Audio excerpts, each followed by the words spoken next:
जय श्री हरि, जय श्री राम, जय श्री नारायण, जय श्री राधे, जय वृंदावन धाम, जय भारत भूमि, जय सनातन धर्म।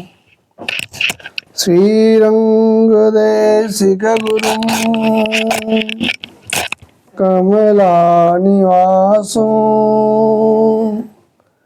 शेषाद्रि कृष्ण गुरु वेंकट सूर्यवर्या श्रीमच्छठारि गुरुवर्य रमानिवासो श्रीमद्गुरुं वरदेशिकमाश्रयेऽहम्। रघुकुल तिलक श्री जानकी नाथ भक्तों कमल नयन सूरेह पाद पद्माब्ज भृंगम बुधवर बहुमान्य राघवाचार्य वर्य विनहित मन समतम श्रीधरार्यं भजामि, श्रीधरार्यं भजामि। गुरुर्ब्रह्मा गुरुर्विष्णु गुरुर्देवो महेश्वरः गुरुर्साक्षात् परब्रह्म तस्मै श्री गुरुवे नमः। कदा वृंदारणे विमल यमुना तीरपुलिने चरन्तं गोविन्दं हलधर सुदामादिसहितम्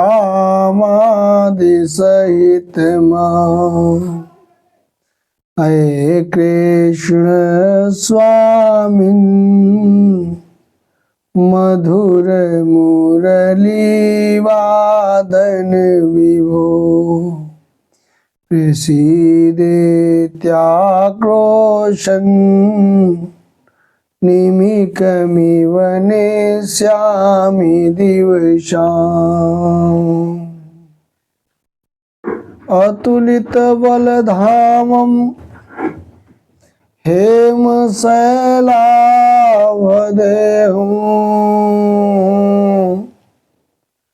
दनुजवन कृशानुं ज्ञानिनामग्रण्यम् सकलगुणनिधानं वानराणामधीशं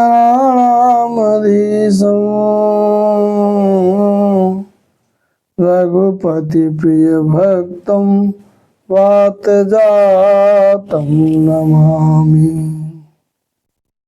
गंगातरंगरमणीयजटाकलापं गौरी निरंतर विभूषित वामभागं नारायण प्रियमनंगमदापारं वाराणसीपुरपतिं भज विश्वनाथम्। राम कथा के रसिकवर तेज पुंज कपिवीर आय सुआसन लीजिए भक्तराज मति धीर।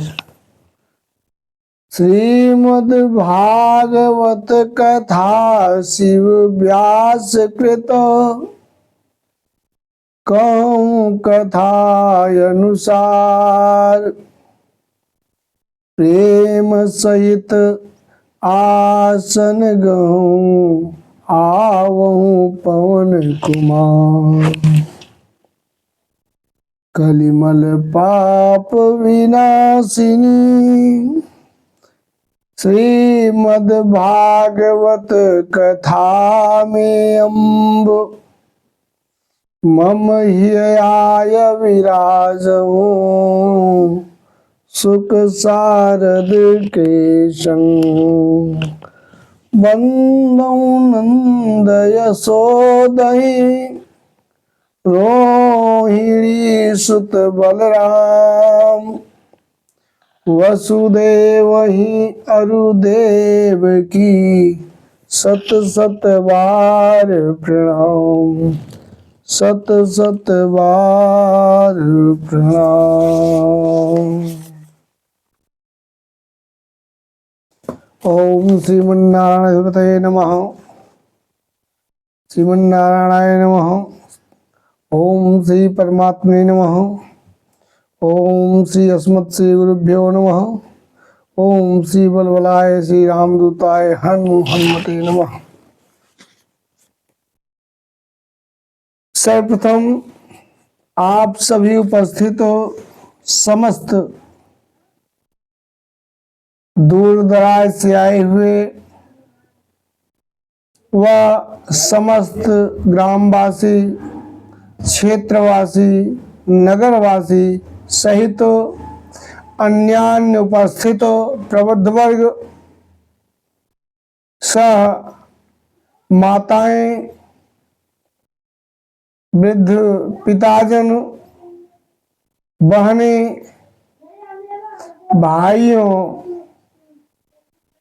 बेटियों, युवा वर्ग सहित नौनिहाल बच्चों सहित उपस्थित समस्त कथा रस रसिक प्रेमीजन, आप सभी उपस्थित श्रीमद् भागवत कथा प्रेमी जनों को व्यासपीठ की तरफ से मैं पंडित राम नवल मिश्र शास्त्री आप सभी का सादर अभिनंदन करता हूँ, वंदन करता हूँ, नमन करता हूँ।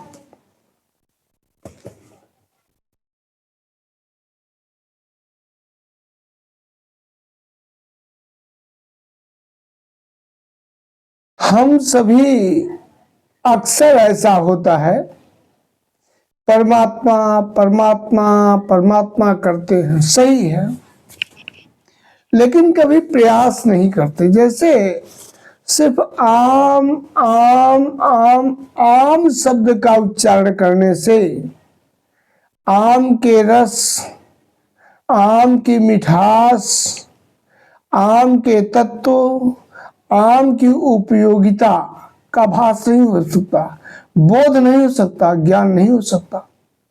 इसी तरह से सिर्फ किसी के नाम का उच्चारण कर लिया जाए ऊपर के मन से थोड़ा होता है। अरे उसके विषय में अपने श्रेष्ठ जनों से बात कीजिए, चर्चा परिचर्चा कीजिए, सत्संग कीजिए, धार्मिक पुस्तकों का अध्ययन कीजिए। भागवत कथा में आके बैठिए, कथा को सुनिए। कहते हैं कि अविभक्तम च भूतेषु विभक्तमिव च स्थितं भूत भर्तृ च तज्जेय ग्रसिष्णु प्रभु विष्णु च। कहते संसार भौतिक दृष्टि से एक है। अगर इस सांसारिक दृष्टि से संसार को देखा जाए, भौतिक दृष्टि से देखा जाए, तो क्या है? यह संसार एक है। ऐसे ही परमात्मा भी एक अविभक्त है। संसार जैसे एक होते हुए भी अनेक वस्तुओं, अनेक व्यक्तियों आदि के रूप में दिखता है, ऐसे ही परमात्मा भी एक होते हुए भी अनेक रूपों में दृष्टिगोचर होते हैं, दिखाई पड़ते हैं। जन्म लेने वाले भी परमात्मा है, जन्म देने वाले भी परमात्मा हैं,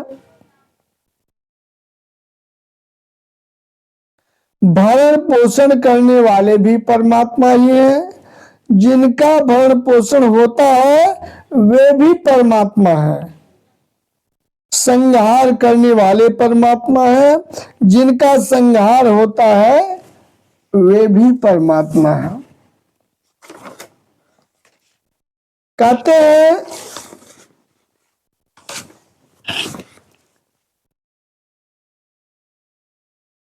यह अखिल ब्रह्मांड परमात्मा में ही है, सब कुछ परमात्मा, परमात्मा के सिवा कुछ भी नहीं। अगर कुछ प्रतिबिंब रूप में है तो परमात्मा की माया, वह भी बिना परमात्मा के हो ही नहीं सकती। इसलिए इससे सिद्ध होता है कि सब अखिल ब्रह्मांड परमात्मा ही है। कहते हैं रजसी प्रलयम मत्वा, रजसी प्रलयम गत्वा कर्म संगी सुजायते, तथा प्रलीनस्तमसि मूढ़योनि सुजायते। जिस मनुष्य ने जीवन भर अच्छे कर्म किए हैं, अच्छे स्वभाव आचरण किए हैं, वह यदि अंत काल में रजोगुण के बढ़ने पर दिवंगत हो जाते हैं, शरीर को छोड़ देते हैं, परमात्मा को प्यारे हो जाते हैं, तो मनुष्यों में जन्म लेने पर भी उनके आचरण स्वभाव कर्म अच्छे ही रहेंगे। यानी कहने का अभिप्राय हमारे यह है, स्वभाव जल्दी बदलता नहीं है। आप किसी योनि में जाएं, कर्मवश जो भी योनि आपको मिले, कहीं आप जाएं, किसी योनि में आपका जन्म होगा, तो स्वभाव यूं कहती हूं यही बना रहेगा। कारण शरीर का कोई स्वभाव थोड़ा है। स्वभाव किसका होता है जानते हैं? किसका? आत्मा का भी कोई स्वभाव नहीं। जैसे शरीर का भी कोई स्वभाव नहीं, वैसे आत्मा का भी कोई स्वभाव नहीं। यह दोनों व्यक्त अलग अलग हैं। स्वभाव है किसका? मन का।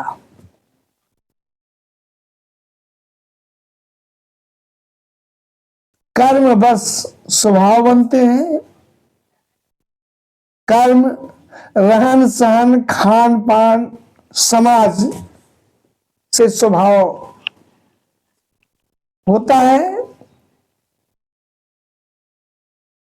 और यह स्वभाव मन के अंदर समाहित रहता है। शरीर से आत्मा से कुछ संबंध नहीं है। पिछली कथा में आप लोगों ने कई बार सुना है कि मन क्या है, मन कौन सी इंद्रिय है, आपने सुना है। तो जब जब भी यह जीवात्मा जिस भी शरीर में, जिस भी यौन में आएगी, मन अपने आप उत्पन्न हो जाएगा और वही स्वभाव रहेगा। हाँ, बहुत तपस्या के बाद भगवत कृपा यदि हुई तब स्वभाव बदल सकता है, अथवा नहीं।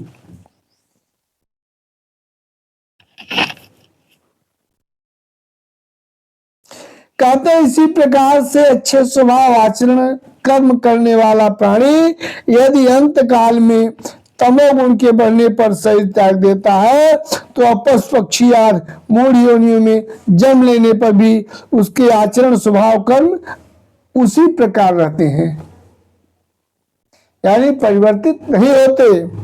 रजोगुण में राग अंश ही जन्म मरण देने वाला है, क्रिया अंश नहीं है। पदार्थ क्रिया व्यक्ति किसी में भी राग प्रेम हो जाएगा तो मनुष्य योनि में जन्म लेगा, और मनुष्य स्वाभाविक कर्म संगी है, क्योंकि नए नए कर्म करने का अधिकार सिर्फ अगर है इस धराधाम पे तो मनुष्य योनि को ही है।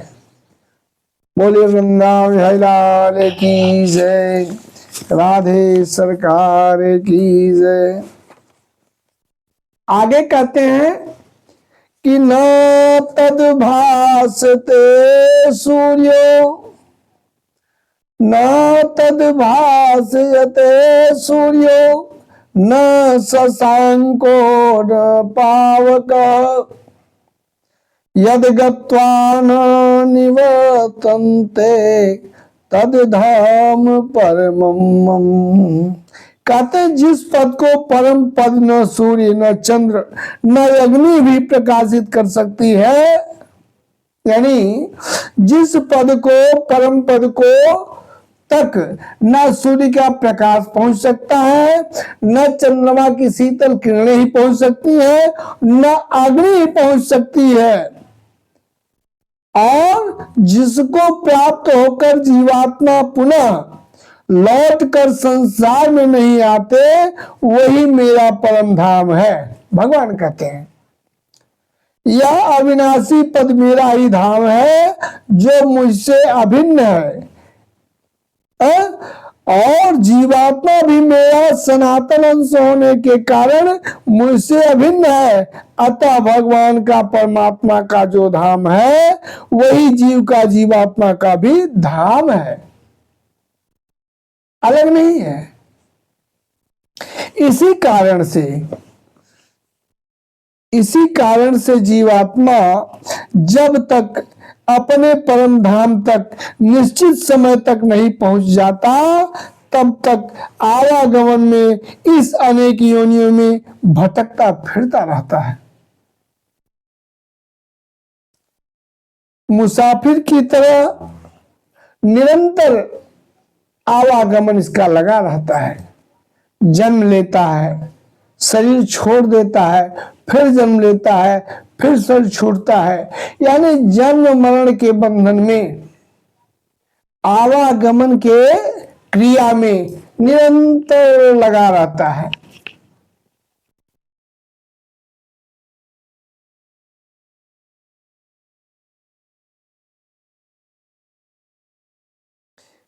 कहते हैं अपने कर्म बस अनेक लोकों में विचरते रहते हैं। सभी जीवात्मा है अपने कर्म बस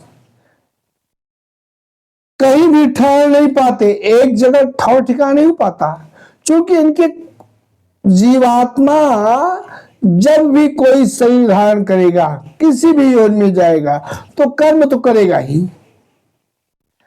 जब कर्म करेगा, स्वाभाविक है कर्म करना, जब कर्म करेगा तो उससे पाप पुण्य तो होंगे ही। अब जब पाप पुण्य होंगे तो जिसकी वृद्धि ज्यादा होगी, जो भी समभाव से ऊपर होगा, ज्यादा होगा, पुण्य होगा उत्तम पद, पाप होगा तो वही आवागमन और घृणित योनि में जो चला जाएगा। यही क्रम लगा रहता है, यानी ठहर नहीं पाते एक जगह कि किसी एक योनि में ही ठहर जा, नहीं। जो कर्म निरंतर होगा स्वाभाविक है, और जब कर्म होगा तो उसमें नाना प्रकार के पुण्य पाप होंगे। जब पुण्य पाप होंगे तो उसी अनुसार उसे योनि प्राप्त होगी, भटकता फिरेगा।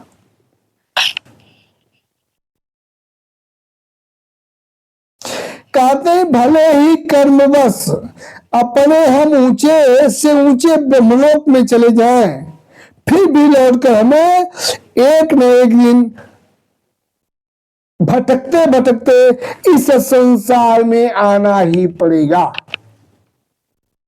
भगवान कहते हैं श्री गीता जी में भगवान श्री कृष्ण जी अर्जुन से कहते हैं, क्योंकि यही धराधाम कर्मभूमि है। जीव कर्मों बस कहीं रहे, किसी लोक में विचरता रहे, लेकिन अंत समय में इसी धराधाम पर उसे आना है, और फिर यहीं से आकर अपने कर्मों के प्रतिफल के कारण फिर यात्रा ही से प्रारंभ करेगा। यही क्रिया है जीवात्मा की, क्योंकि कर्म क्षेत्र यही अपना धराधाम मृत्युलोक ही है। कहते हैं यह संपूर्ण संसार एक वीराना देश है, अलग सबसे सभी भूमियों से अलग थलग भूमि है यह। अपने मृतलोक यह धरती, या इसे परदेश भी कह सकते हैं। जीवात्मा के लिए यह धराधाम, यह मृत्युलोक परदेश है। यह और यह शरीर जो मिला है यह पराया घर है, या किराए का किराए का घर है, यह भी कह सकते हैं। सिर्फ अपने घर पर ही पहुंचकर शांति मिलती है, न किसी पराये घर में रह के शांति मिलती है, न किराए के घर में रह के शांति मिलती है। अगर शांति मिलती है तो अपने घर पहुंचने पर ही शांति मिलती है। आगे कहते हैं कि श्रोत्रम शमो स्पर्शनम च रसनम घ्राणमेव च। श्रोत्रम चक्षु स्पर्शनम च रसनम प्राणमेव च। अधिष्ठाय मनश्चायम विषयानुपसेवते। कहते जीवात्मा मन का आश्रय लेकर ही श्रोत्र यानी कान, नेत्र मतलब चक्षु आंख, त्वचा चर्म, रसना जीव, घ्राण नाक, इन पांचों इंद्रियों के द्वारा सांसारिक विषयों का सेवन करता है। जैसे कोई व्यापारी किसी कारणवश एक जगह से दूसरे जगह अपनी दुकान को उठाकर लगाता है, इसी प्रकार से जीवात्मा एक शरीर को छोड़कर दूसरे शरीर को धारण करता है। जैसे पहले वाले शरीर में विषयों का स्नेह ममता राग पूर्वक सेवन करता है, इसी प्रकार दूसरे शरीर में भी जाने पर वही स्वभाव होने के कारण विषयों का सेवन करने लगता है। इस प्रकार जीवात्मा बार बार विषयों में आसक्ति के कारण ऊंच नीच योनियों में भटकता फिरता है। कारण कि विषयों का सेवन करने से स्वयं भी गौणता यानी अपनी पहचान खत्म हो जाती है, खत्म कर देता है, और शरीर संसार की मुख्यता हो जाती है। इसलिए जीवात्मा भी इस या सांसारिक हो जाता है, जबकि सांसारिक न रहते हुए भी सांसारिक हो जाता है। बोले वृंदावन लाल की जय। जैसे मान लीजिए आप कहीं प्रदेश गए, विदेश बैंकॉक ही मान लीजिए चले गए, यहाँ आपके माता पिता पत्नी बच्चे सगे संबंधी इष्ट मित्र सब हैं, लेकिन आप कुछ दिन की बैंकॉक में चले गए, वहां का सब कुछ रास आ गया, व्यवस्थाएं फिट हो गई, किसी से आपका दिल लग गया, इतना दिल लगा कि आप वहीं विवाह होकर करके वहीं रह गए, बस गए। ऐसे ही जीवात्मा है, इस शरीर में आता है कर्म करने के लिए, लेकिन इस शरीर में आने के बाद इस शरीर का ही संसार का ही होकर रह जाता है। अब वही रहता है, भटकते रहता, बार बार इस शरीर में भटकते रहता है। बोले वृंदावन लाल की जय, राधे सरकार की जय। आइए नन्हे से दृष्टांत की तरफ, फिर आगे कथा की तरफ अग्रसर हुआ जाए। एक बार महाराज युधिष्ठिर को धर्मराज के दूत नरक की यातना दिखला रहे थे कि नरक लोक में कितना भयावह कष्ट पापी जीवात्माओं को भोगना पड़ता है, झेलना पड़ता है। महाराज युधिष्ठिर ने सिर्फ एक बार झूठ कहा था, झूठ का आश्रय लिया था कि अश्वत्थामा मरो नरो अकुंजरो, यानी अश्वत्थामा मारा गया लेकिन मनुष्य नहीं, हाथी। यानी मनुष्य मारा गया कि हाथी मारा गया हमें पता नहीं है, लेकिन यह सत्य है कि अश्वत्थामा मारा गया। सत्य को इस प्रकार घुमा फिरा कर बोलने के कारण युधिष्ठिर महाराज जी को नरक देख लेने का दंड मिला कि आप नरक भोगेंगे, नरक को देखिए सिर्फ जाकर।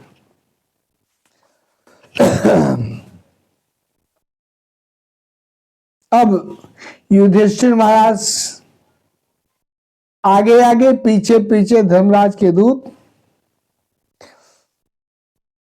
युधिष्ठिर महाराज देख रहे हैं कहीं कहीं जीवात्माएं तड़प रही, चिल्ला रही हैं, उन्हें बिच्छू और सर्प काट रहे हैं, डस रहे हैं। कहीं कहीं जीते जी कुत्ते उनके मांस को नोच कर खा रहे हैं, कहीं कहीं सिगाल गिद्ध नोच कर उनके मांस को खा रहे हैं, चिल्ला रहे हैं, छटपटा रहे हैं। कहीं कहीं आरे से उनको चीरा जा रहा है, कहीं कहीं उबलते तेल में उनको तला जा रहा है। इस प्रकार अनेक पापियों को अनेक कठोर दंड दिए जा रहे हैं।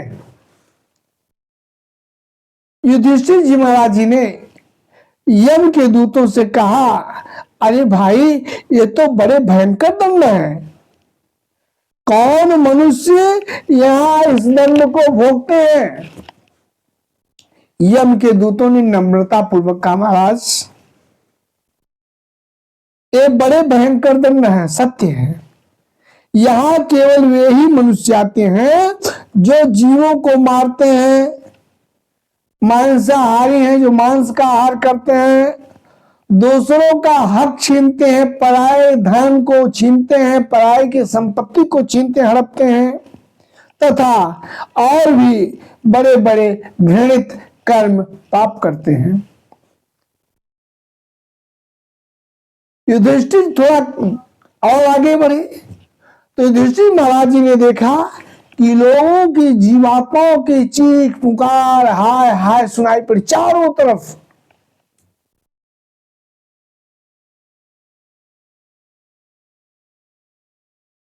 लेकिन क्या हुआ, युधिष्ठिर महाराज एक क्षण के लिए रुके थे मात्र वहां, एक क्षण के लिए।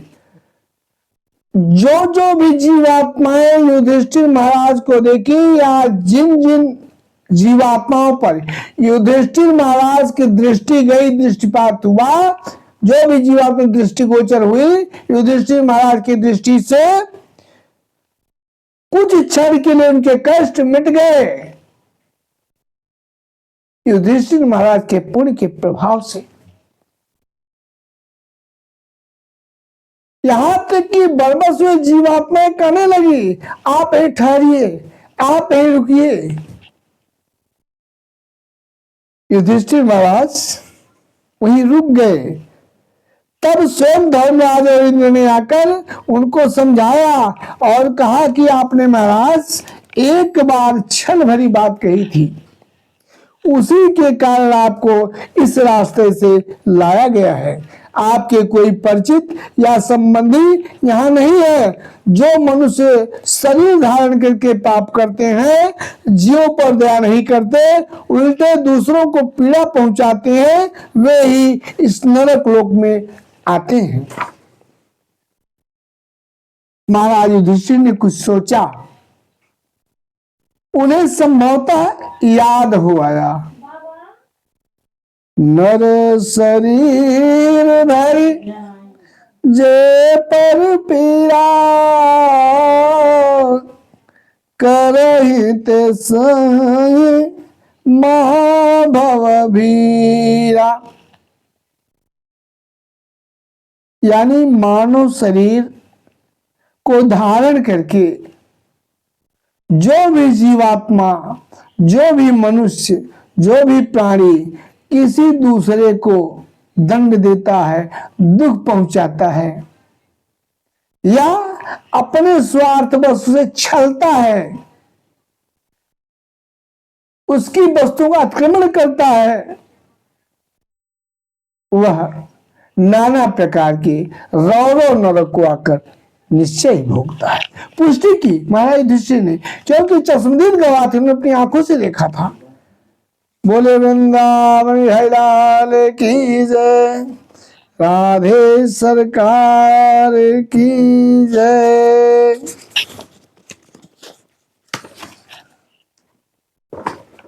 श्री सुखदेव जी महाराज कहते हैं, परीक्षित राजन,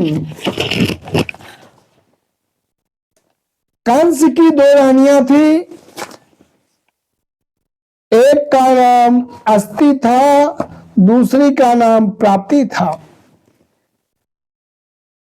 पति के मृत्यु के पश्चात, कंस के मृत्यु होने के बाद वे दोनों अपने पिता की राजधानी में चली गई, यानी पिता के घर अपने चली गई। वे दोनों मगधराज जरासंध की पुत्रियां थी, जरासंध की बेटियां थी। अपने पिता से विधवा होने का कारण यदुवंशियों को बताया कि हे पिताश्री, मेरे पति का निर्मम हत्या यदुवंशियों ने किया है। यह अप्रिय समाचार सुनकर जरासंध क्रोधित होकर यदुवंशियों को समूल नष्ट कर देने के उद्देश्य से 23 अक्षौणी सेना के साथ मथुरा पर आक्रमण कर दिया। उसकी सेनाएं सागर की भांति थी और आकर जैसे समुद्र किसी को घेर ले चारों तरफ से, समुद्र की भांति आकर समूची मथुरापुरी को घेर लिया। अब क्या था? सुखदेव जी कहते हैं, परीक्षित, एवं ध्यायति गोविंद आकाशात सूर्यवर्चसो आस्थावोपस्थितौ सद्य ससूतौ सपरीच्छदौ।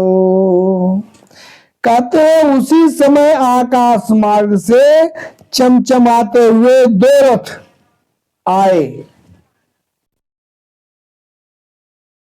वे आयुध अस्त्र शस्त्रों से सज्जित थे। दोनों रथ दो सारथियों सहित रथ को उपस्थित देखकर बलराम जी ने श्री कृष्ण भगवान जी से कहा। क्या कहा? भैया कान्हा, आप बड़े शक्तिशाली हैं। इस समय सारे यदुवंशी आपको अपना स्वामी और रक्षक मानते हैं। उन पर बहुत बड़ी विपत्ति आ पड़ी है। देखिए, यह आपका रथ है और आपके अस्त्र शस्त्र सब कुछ सुसज्जित है।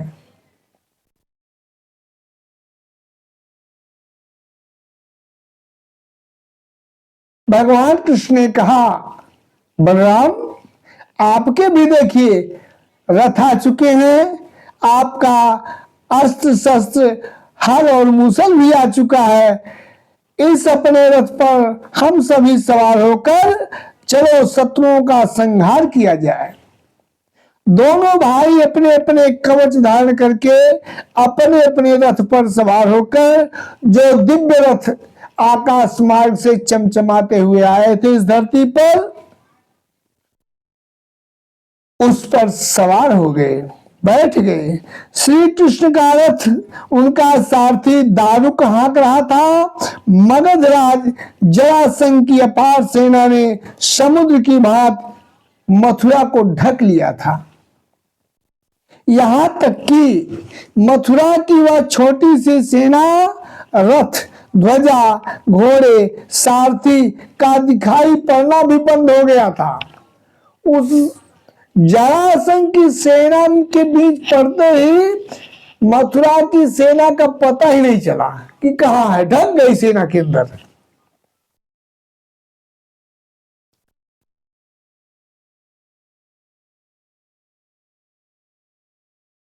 मथुरा की स्त्रियां अपने अपने टिकालियों अपने अपने अटारियों पर, अट्टालिकाओं पर चढ़कर युद्ध का कौतुक देख रही थी।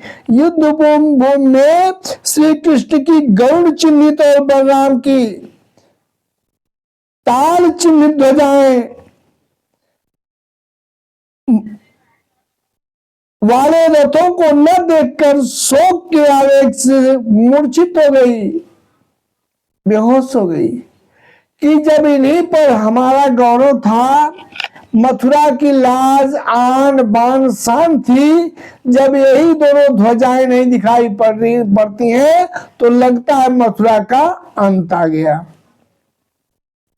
उधर क्या था, रणभूमि में भगवान श्री कृष्ण जी और बलराम जी जरासंध की सेना का संहार करके जरासंध को प्राण दान देकर छोड़ दिए। जरासंध इस पराजय से लज्जित होकर तपस्या करने हेतु निकल पड़ा। जब तपस्या करने चला गया तो उसके कुछ शुभचिंतकों ने समझा बुझाकर इस घटना को एक संयोग बताकर वापस मगधराज में भेज दिया। इस प्रकार 17 बार, एक नहीं 17 बार 23 अक्षौहिणी सेना लेकर जरासंध ने मथुरा पर चढ़ाई की थी, लेकिन हर बार भगवान श्री कृष्ण ने जरासंध को जीवन दान दिया था, प्राण दान दिया था हर बार 23 बार तक कि जाओ छोड़ दिया तुम्हें, जाओ छोड़ दिया तुम्हें। जिस समय 18वां युद्ध छेड़ने वाला था, उसी समय नारद जी का भेजा हुआ वीर काल यवन दिखाई पड़ा। युद्ध में काल यवन के सामने खड़ा होने वाला वीर इस संसार में, इस धराधाम में दूसरा कोई नहीं था। तब तक 3 करोड़ सेना लेकर मथुरा को उसने घेर लिया। भगवान श्री कृष्ण जी और बलराम जी ने आपस में विचार किया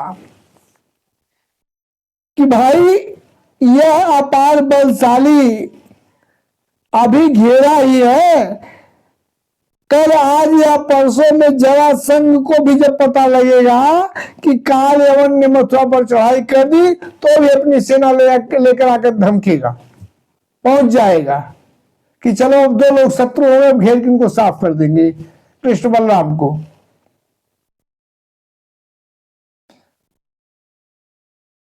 दोनों भाइयों ने मंत्रणा किया, भगवान श्री कृष्ण बलराम जी ने, कि इसलिए इन दोनों से निपटने के लिए समुद्र के बीच में 48 कोस की लंबाई चौड़ाई में एक ऐसा दुर्गम नगर बसाया जो कि विश्वकर्मा द्वारा वास्तु शास्त्र से शोधित सर्वगुण संपन्न था। सोने के महल, उसमें चारों वर्णों के लोग निवास करते थे। सबके बीच में यदुवंशियों के प्रधान उग्रसेन जी, वसुदेव जी, बलराम जी और श्री कृष्ण जी के महान महल जगमगा रहे थे। देवराज ने श्री कृष्ण जी के लिए पारिजात वृक्ष और सुधर्मा सभा को भेज दिया। वह सभा ऐसी थी कि उसमें बैठे हुए मनुष्य को भूख प्यास आज मृतलोक के धर्म नहीं यानी भूख प्यास नहीं लगती थी, मृत्युलोक के धर्म नहीं छुपाते थे। इसी प्रकार सभी कुबेर, वरुण, लोकपाल आदि सभी देवताओं ने अपने अपने अधिकार के अनुसार सुख सुविधाएं प्रदान की।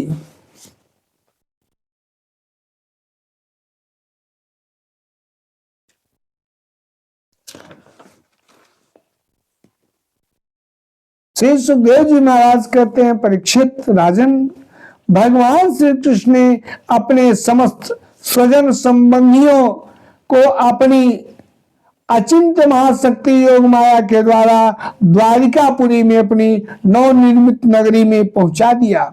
शेष प्रजा की रक्षा के लिए बलराम जी को मथुरापुरी में रख दिया और उनसे सलाह लेकर गले में कमलों की माला पहने बिना कोई अस्त्र शस्त्र लिए स्वयं नगर के बाहर बड़े दरवाजे से बाहर निकल गए। भगवान श्री कृष्ण को मथुरा के दुर्गम नगर के बाहर आया देखकर काल यवन निश्चय किया कि नारद जी के बताने के अनुसार यही वासुदेव कृष्ण हो सकता है। यदि ये बिना अस्त्र शस्त्र के हैं तो मैं भी इनके साथ बिना अस्त्र शस्त्र के ही लड़ूंगा। क्योंकि योद्धा था, एक योद्धा दूसरे योद्धा की कद्र करता है, सम्मान करता है। ऐसा निश्चय करके जब कालयवन भगवान श्री कृष्ण जी की ओर दौड़ा तो भगवान श्री कृष्ण दूसरी तरफ मुख करके रणभूमि से भाग निकले।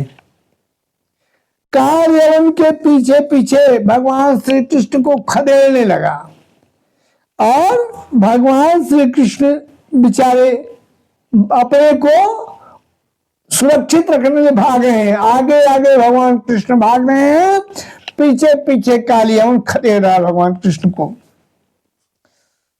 अब क्या था, कभी कभी कालयवन को लगता था कि कृष्ण पकड़ लिए गए, मैं पकड़ लूंगा, और कभी क्षण में ऐसा लगता था कि हम इनसे कोसों दूर हुए आगे। फिर भगवान ने ऐसी लीलाएं की, कालयवन थक कर चूर हो गया। भागते भागते भगवान श्री कृष्ण, आगे आगे कृष्ण जी, पीछे पीछे कालयवन दौड़ा रहा है। भगवान श्री कृष्ण ने आओ देखा न था, सामने गुफा दिखाई पड़ी, उसमें भगवान श्री कृष्ण प्रवेश कर गए। बोले सिया रामचंद्र महाराज की जय, राधे सरकार की जय। जब उस गुफा में भगवान श्री कृष्ण प्रवेश कर गए तो पीछे पीछे कालयवन भी प्रवेश कर दिया। जब कालयवन भी प्रवेश कर गया तो गुफा में जब कालयवन गया देखा तो वहां उसने एक सोते हुए मनुष्य को पाया। उसने देखा कि यह कौन यहां सो रहा है।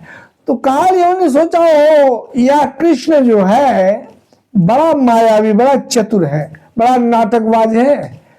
हमारे भय से कि कालयवन पकड़ के मुझे मार डालेगा, यहां आकर सोने का नाटक कर रहा है।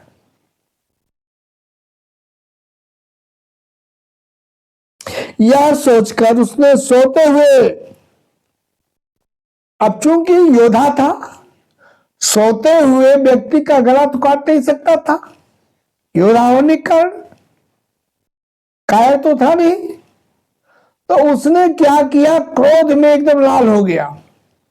एक तो युद्ध नहीं किया, मुझे देखते ही भागने लगा, और भागते भागते इतना भागा कि मेरे पकड़ से दूर रहा।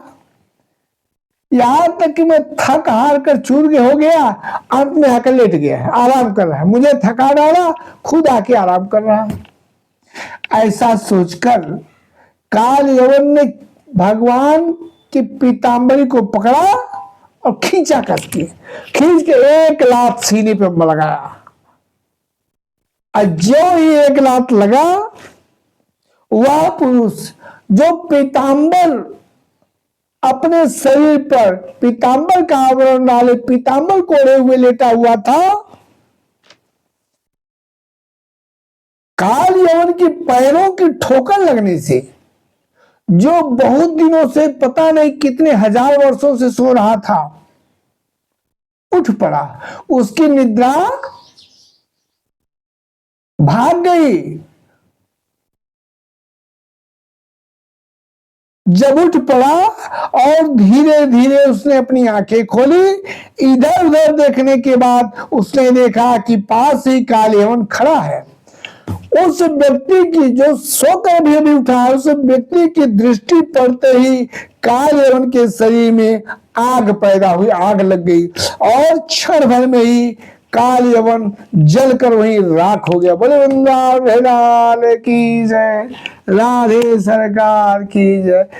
कालयवन वहीं जलकर राधे राधे हो गया। श्री सुखदेव जी कहते हैं, परीक्षित, राजन, साइक्ष्वाकुकुले जातो मान्धात्री तनयो महान मुचकुंद इति ख्यातो ब्रह्मण्यः सत्य शंकर। श्री सुखदेव जी महाराज कहते हैं, परीक्षित राजन, जो गुफा में सोए हुए थे वे इक्ष्वाकुवंशी भगवान राम के पूर्वज थे। इक्ष्वाकुवंशी महाराजा मानधाता के पुत्र राजा मुचकुंद थे, जिनकी राजधानी अयोध्या में थी। एक बार इंद्रादि देवता असुरों से भयभीत होकर, यह दृष्टांत है, मुचकुंद जी महाराज से के जीवन की कथा है या घटना है कि एक बार इंद्रादि देवता असुरों से भयभीत होकर अपनी रक्षा के लिए राजा मुचकुंद से प्रार्थना की। आज नहीं, आज से जब जब देवताओं पर विपत्ति पड़ती थी, जब जब भी देवासुर संग्राम हुआ था, अयोध्या में कोई भी राजा प्रतिष्ठित हुआ था, राज करता था, तो देवता लोग उन अयोध्या के महाराज से सहायता मांगते थे और यह देवताओं की तरफ से युद्ध जाकर लड़ते थे असुरों से। इसी तरह इस बार भी हुआ कि जब देवासुर संग्राम छिड़ गया तो इंद्र आदि देवता ने क्या किया, असुरों से भयभीत होकर अपने स्वर्गलोक की रक्षा के लिए अयोध्या के महाराज मुचकुंद जी से प्रार्थना की कि महाराज आकर हमारी आप सहायता करें, असुरों ने मुझे घेर लिया है।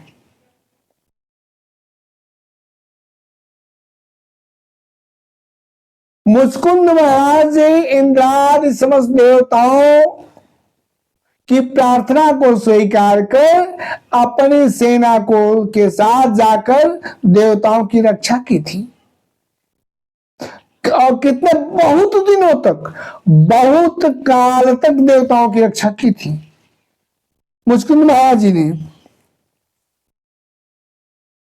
जब देवताओं को सेनापति के रूप में कार्तिकेय जी मिल गए, ध्यान दीजिएगा मेरे प्यारे कथा प्रेमियों, ध्यान दीजिएगा, जब तब तक मुचकुंद महाराज देवताओं की सहायता किए थे जब तक कि देवताओं को कार्तिकेय भगवान शंकर के पुत्र कार्तिकेय जी सेनापति के रूप में देवताओं को नहीं मिल गए थे।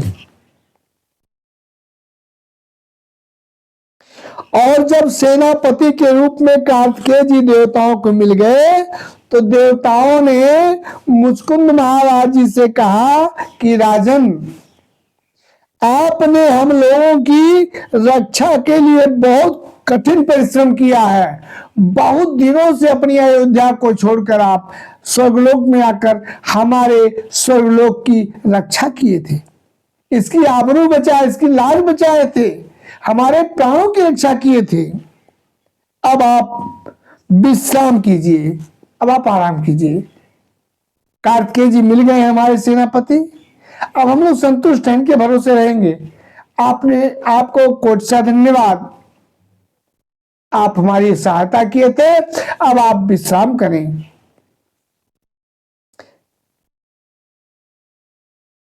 महाराज इंद्र ने कहा मुचकुंद जी से कि आपने हमारे लिए पृथ्वी का, मृत्युलोक का, अपना निष्कंटक राज्य छोड़कर, अकंटक राज्य छोड़कर अपनी सारी अभिलाषा, जीवन के सुख, उन भोगों का परित्याग कर हमारी रक्षा आपने की है।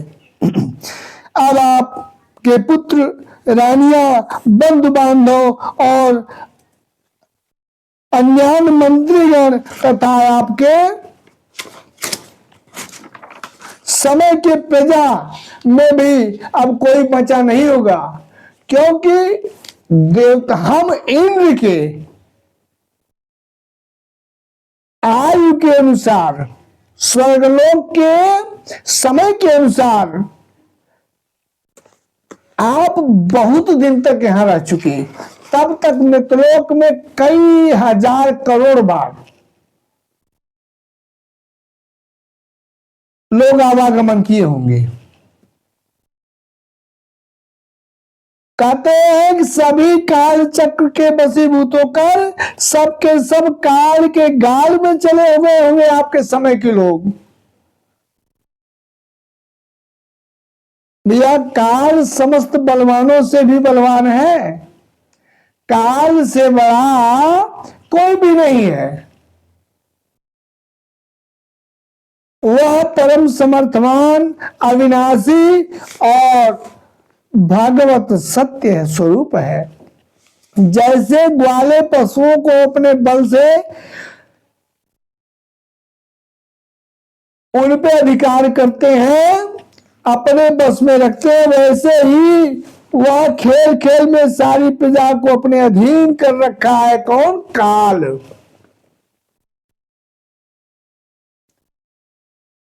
कहते कालो वलियान वलिनाम भगवान ईश्वरो अव्यय प्रजा कालते क्रीडन पशुपालो यथा पशु। यानी जैसे चरवाहे अपने पशु को अपने नियंत्रण में बस में रखते हैं, वैसे काल भी समस्त प्राणियों को अपने बस में रखता है। श्री सुखदेव जी महाराज कहते हैं, राजन आपका कल्याण हो, आपकी जो इच्छा हो मांग ले। कौन कहा? श्री सुखदेव जी महाराज परीक्षित से कहते हैं, इंद्र ने महाराज मुचकुंद जी से कहा कि महाराज आपने हम लोग बहुत सेवा की है, अतः आपका कल्याण हो, आपकी जो इच्छा हो आप हम लोगों से मांग लीजिए। कहते हैं इंद्र ने कहा, इंद्र के साथ उपस्थित समस्त देवताओं ने कहा मुचकुंद जी महाराज से कि हम कैवल्य मोक्ष के अतिरिक्त आपको सब कुछ दे सकते हैं, क्योंकि कैवल्य मोक्ष देने का सामर्थ्य तो केवल भगवान विष्णु में है, उनके अलावा और कोई नहीं दे सकता।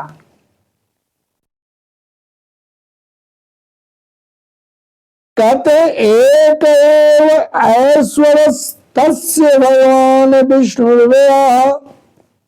यानी एक वही है भगवान विष्णु जो कैवल्य मोक्ष दे सकते हैं, नहीं तो कोई नहीं दे सकता समस्त देवलोक में।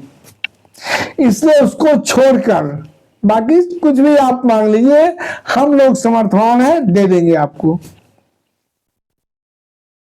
थके होने के कारण राजा मुचकुंद ने निद्रा ही बर मांगा कि मैं थक गया हूं, मैं आराम करना चाहता हूं, आप मुझे ऐसा वर दीजिए कि मुझे अच्छी नींद आए। देवताओं ने कहा, राजन जाइए, यदि कोई आपको बीच में जगा दिया तो आपकी दृष्टि पड़ते ही वह जलकर भस्म हो जाएगा। यानी आपके निद्रा में अगर कोई व्यवधान डाला तो जो ही आपकी दृष्टि उसके शरीर पर पड़ेगी वह जलकर भस्म हो जाएगा। ऐसा वरदान इंद्र ने महाराज मुचकुंद को दिया। देवताओं से बल पाकर वे राजा मुचकुंद नींद में भरकर उसी पर्वत की गुफा में जा सोए।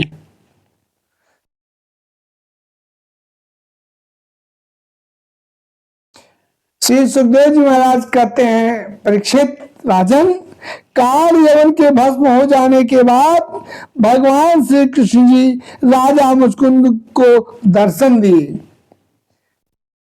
क्योंकि काल नेम दौड़ा दौड़ा गया और समझा कि कृष्ण ही लेता है। कृष्ण भगवान ने अपने पीताम्बर को नींद में सोए हो मुचकुंद महाराज जी के ऊपर पे से लिटा दिया और खुद जाकर उड़ा दिया, चदर डाल दिया और खुद जाकर छुप गए। और जब काल यवन आया तो भगवान की पीताम्बरी को देखकर समझा, ओ ये तो कृष्ण है, या मेरे भय से अपने प्राण की रक्षा हेतु आकर लेट गया, चुपचाप सोने का नाटक कर रहा है। और कालयवन क्रोध में आकर भगवान कृष्ण द्वारा उस डाले हुए पीतांबर का एक छोर पकड़ा, खींच लिया और खींच कर और देखा तो महाराज मुचकुंद के सीने पर कृष्ण समझकर धोखे से पैर का प्रहार किया, जिससे महाराज मुचकुंद की निद्रा भंग हुई। महाराज मुचकुंद नींद से उठ गए। उनकी दृष्टि जो ही कालयवन पर पड़ी, देवताओं के आशीर्वाद के कारण कालयवन का शरीर जलकर भस्म हो गया।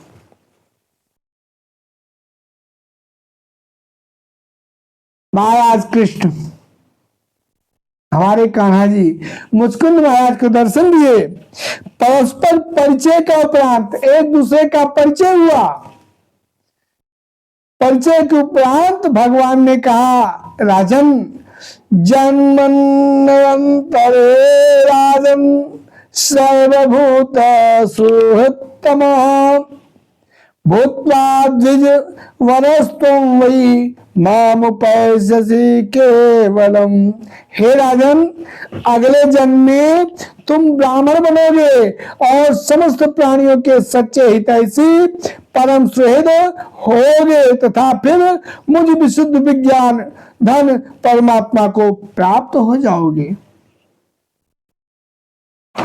बोले वृंदावन भैराल की जय।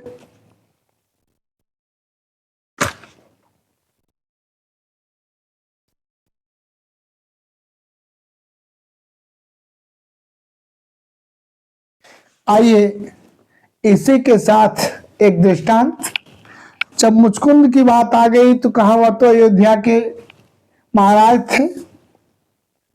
आइए एक साधारण मुचकुंद का दृष्टांत आपको सुनाते हैं।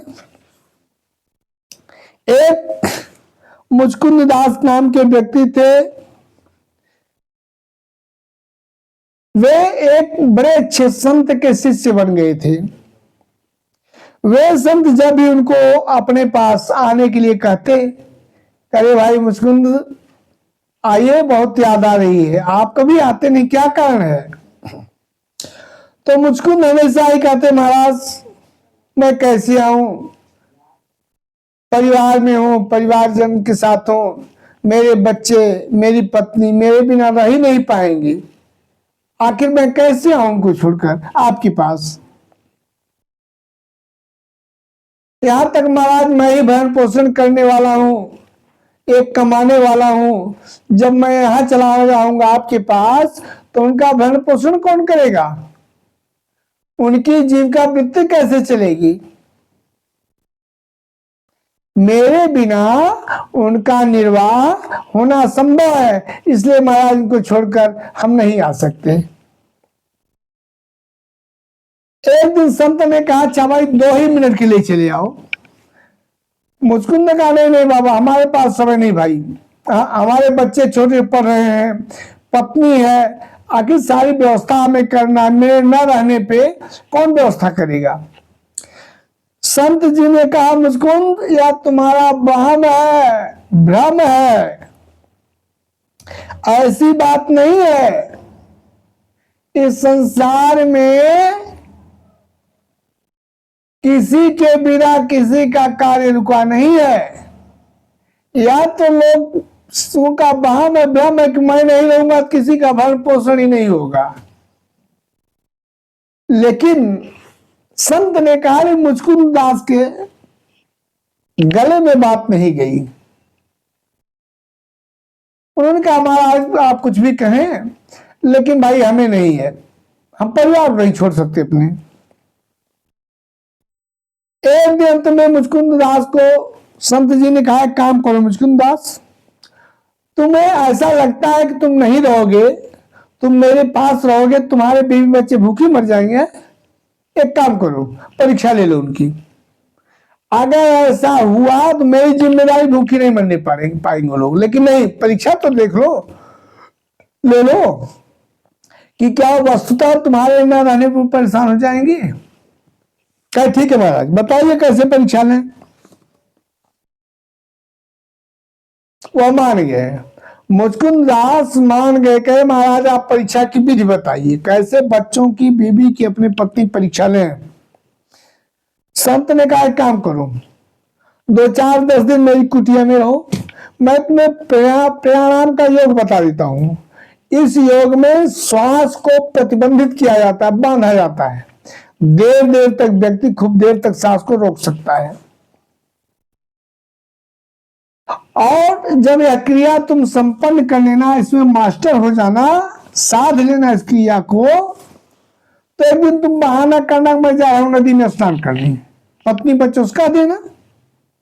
और जब नहाने जाना तो जैसे ही जल में घुसना एक डुबकी लगाना, डुबकी लगा सांस रोक के खूब दूर दूसरे पार चले जाना, दूसरे पार जाकर कुछ दिन के लिए कहीं अन्यत्र चले जाना। और जब 1-2 साल बीत जाएगा तब फिर घर आना, और वो भी रात को आना, चुपके से आकर दरवाजा खटखटाना, तब देखना क्या होता है परिणाम, फिर मुझसे बताना। संत जी के कहने के अनुसार ही मुचकुंद दास ने वहीं रहकर 1 सप्ताह तक प्राणायाम को साधा। बैठ जाते पद्मासन लगाकर, जिसे आप लोग अलथी पलथी कहते हैं, मार के बैठ जाते, अपने दाहिने हाथ के अंगूठे से अपनी दाहिनी नाक दबाते और बाई नाक से श्वास खींचते ब्रह्मांड का, खूब देर तक, खूब ऊंची सांस खींच कर फिर क्या तर्जनी उंगली से या मध्यमा से कह लीजिए या अनामिका से कह लीजिए, दूसरी तरफ बाई तरफ की नाक भी बंद कर लेते। अब सांस को साधने लगी कि कितना, 1 मिनट साधे, 2 मिनट, 3 मिनट, 4, ऐसे करके जब 3-3, 4-4 घंटे लगातार सांस रोक लेते थे, तब इनको हुआ, गुरुदेव ने कहा इनके, संत जी ने, बेटा ठीक है अब जाओ तुम परीक्षा लो। संत आए मुचकुंद दास अपने घर, 2-4-6 दिन रहे, लेकिन साधना को छोड़े नहीं, साधते थे कहीं गड़बड़ न हो जाए। एक दिन प्यारी पत्नी से इन्होंने कहा कि भाई मैं जा रहा हूं, थोड़ा बहुत दिन हुआ स्नान नहीं किया नदी में, जा रहा हूं नदी में स्नान करूंगा, उसके बाद आऊंगा। पत्नी ने कहा ठीक जाइए। ये अपना वस्त्र लिए बेचारे गए, और वस्त्र के नाम पे जानते थे आना नहीं, अभी एक गमछा लिए मात्र गए, तट पे गमछा रखे और प्रवेश कर दिए। नदी के जल में प्रवेश करने के बाद डुबकी लगाए, सांस को रोके प्राणायाम की विधि से, और अंदर अंदर जल के उस पार चले गए। उस पार जाकर बीच जंगल होके अन्यत्र कहीं चले गए। इधर क्या हुआ, धीरे धीरे समय बीता, 2-4-6 घंटे। जब मुचकुंद दास घर वापस नहीं आए तो पत्नी परेशान, बच्चे परेशान। गए नदी के तट पे देखने के लिए, भाई गए थे स्नान करने, क्या हुआ नहीं आए। जाए देखो गमछा वहां रखा था, मुचकुंद दास का पता ही नहीं। अब बहुत ढूंढा गया, 1 हफ्ते तक उनकी तलाश जारी रही, ढूंढा गया, कहीं उनका कुछ अता पता नहीं चला। जब अता पता नहीं चला तो गांव वालों ने यही मान लिया कि मुचकुंद दास अब इस दुनिया में नहीं रहे। अब क्या था, उनकी बीवी बच्चों का परवरिश और देखभाल, रक्षा और राशन पताई की व्यवस्था कौन करे। समस्त ग्रामवासियों ने भाई कहा ऐसा कीजिए, एक एक दायित्व एक एक लोग थाम लीजिए। तो जो उस गांव के अच्छे विशिष्ट लोग थे, किसी ने कहा भाई मैं वस्त्र की जिम्मेदारी लेता हूं, उनकी पत्नी उनके बच्चों को वस्त्र नहीं खरीदने पाएगा। एक ने कहा चलिए भाई मैं राशन की व्यवस्था कर देता हूं। ऐसे करते करते सारी व्यवस्थाएं मुचकुंद दास की पत्नी और बच्चों की हो गई। यहाँ तक कि बच्चे पढ़ने लिखने लगे, अच्छे स्कूल में हो गया एडमिशन, पत्नी की भी सारी सुख सुविधाएं आने लगी, किसी पर कोई दिक्कत नहीं थी। घटने सामान घटने के पहले ही वो सामान उपस्थित हो जाता था, आराम से रहने लगे। ऐसे करते करते 5 वर्ष व्यतीत हो गए। जब 5 वर्ष व्यतीत हो गए तो संत जी मुचकुंद दास के संपर्क में बराबर बने रहते थे। संत जी ने कहा मुचकुंद दास अब चलो घर तुम जाओ, शाम को जाओ वही जब झोला माली हो रात्रि थोड़ा 1 घंटे व्यतीत हो जाती, पहुंचो घर, जब दरवाजा घर का बंद हो जाता है, पत्नी भोजन के सो जाती है, तब जाके दरवाजे खटखटाओ। मुचकुंद दास ने संत जी के कथनानुसार, कहने के अनुसार गए रात्रि में अपने घर। अभी 1 घंटे रात्रि व्यतीत, पूरे गांव के लोग सन्नाटा, सब सो रहे थे अपने घर। ये भी पहुंचे, घर का दरवाजा खटखटाए, पत्नी सामने, भाई कौन इतनी रात को? पत्नी ने कहा कौन? इन्होंने कहा भाई खोलो, मैं मुचकुंद दास आया हूं, तुम्हारा पति। अब वो तो घबरा गई, अरे भाई मेरे पति तो मर गए, इतने साल हुआ मरे हुए, लगता है भूत बन गए, प्रेत वगैरह बन गए, क्या आ गए रात को? उसने कहा नहीं नहीं नहीं, दरवाजा नहीं खुलेगा। कह रहे भाई मैं तुम्हारा पति हूं, मैं मरा नहीं हूं, जीवित आ गया हूं, खोलो दरवाजा। वो कही ना ना ना, कतई नहीं, हमारे अगर मैं किसी तरह बच गई, तुम्हारे बच्चे डर से मर जाएंगे। नहीं नहीं नहीं खुलेगा दरवाजा। कहे अच्छा बताओ, ना खोलो दरवाजा, चलो कोई बात नहीं। जब मुझको थक हार गए, लगा कि पत्नी दरवाजा नहीं खोलेगी, तो कहे अच्छा मत खोलो दरवाजा, हाल चाल तो बता दो, ये बताओ कैसे जीविका चल रही, भोजन पानी, वस्त्र, दवाएं, बच्चों की पढ़ाई लिखाई कैसे हो रही है? पत्नी ने कहा आप जब थे उससे अच्छी व्यवस्था हमारी हो गई है, आप जब थे उससे कई गुना अच्छी व्यवस्था हमारी हो गई है। अच्छे अच्छे भोजन, अच्छे अच्छे वस्त्र, बच्चों की अच्छी शिक्षा हो रही है, सब सुख सुविधा है, हमें किसी पर चिंता नहीं है। तो कहे अच्छा बताओ हमारे लिए कोई सेवा बताओ।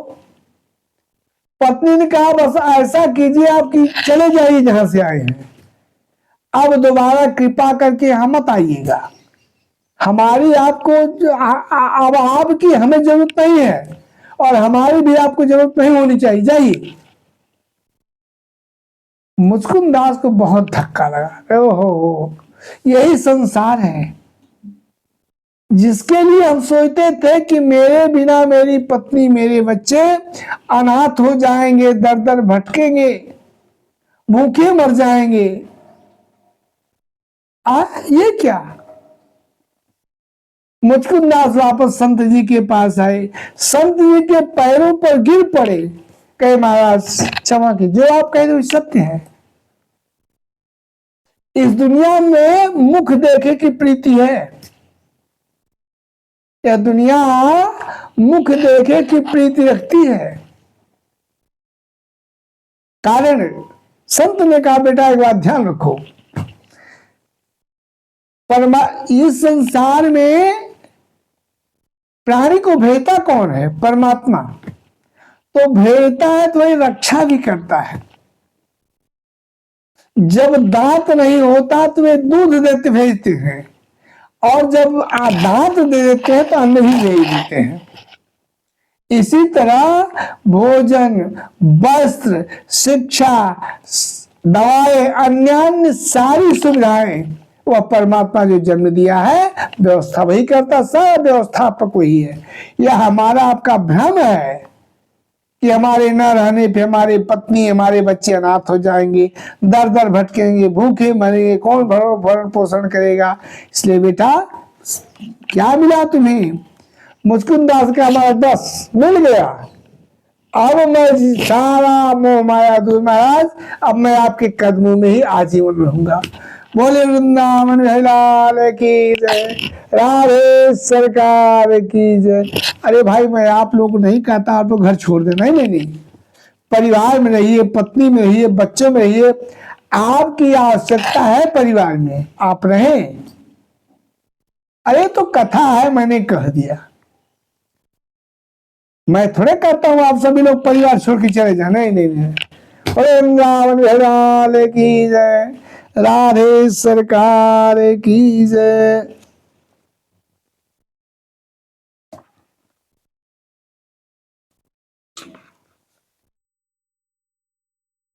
श्री सुखदेव जी महाराज कहते हैं कि महाराज परीक्षित राजन, राजा मुचकुंद के ने भगवान श्री ठाकुर जी की परिक्रमा की, उन्हें प्रणाम करके गुफा से बाहर निकले।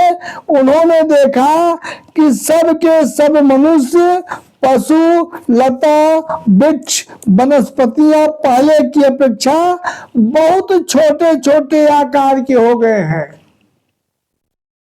इनके समय में जब ये लेटे थे, जब ये रहते थे, तो बहुत विशाल विशाल वृक्ष हुआ करते थे, लताएं बहुत विशाल विशाल, मनुष्य, पशु, पंछी भी बहुत विशाल विशाल होते थे। लेकिन जब भगवान श्री कृष्ण से मिले, इनकी निद्रा भंग हुई, जब गुफा से बाहर निकले या भगवान का दर्शन करके, तो क्या देखते, सब छोटे छोटे छोटे छोटे पशु, छोटे छोटे मनुष्य, छोटे छोटे लताएं, छोटे छोटे वृक्ष। बड़ा आश्चर्य करे हो, ये तो लगता है कि कलयुग के आगमन का सूचक है।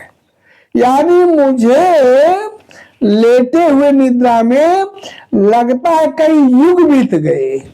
बोले इंद्रावन की जय, राधे सरकार की जय। मुझको को ऐसा आभास हुआ, मुझको ने कहा अरे लगता है कि कई युग बीत गए।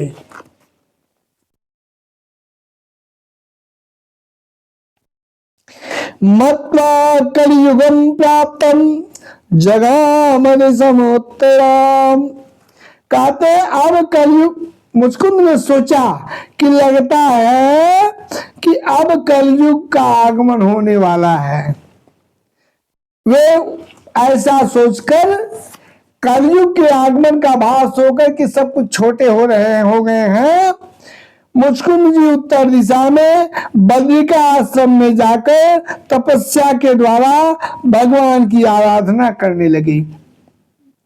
उधर भगवान श्री कृष्ण जी मथुरापुरी लौट गए। अब तक काल यवन की सेना ने घेर रखा था मथुरापुरी को, अब तक घेर रखा था सेना ने, इसी आशा से कि हमारा महाराज कार्यवन कृष्ण को मारकर वापस आएगा, तब मथुरा में लूटपाट की जाएगी, मथुरा पर अधिकार जमाया जाएगा, इस आशा में। और जब कृष्ण ने आया मथुरा में, कालयवन की सेना को घिरा हुआ देखे भगवान श्री कृष्ण, तो उन्होंने मलेच्छों की सेना का संहार करके, कालयवन की सेना का संहार करके उनका सारा धन छीनकर द्वारिकापुरी की ओर चले गए। मनुष्यों और बैलों पर वह धन ले जाया जाने लगा। तो उसी समय मगधराज जरासंध फिर 18 अक्षौणी सेना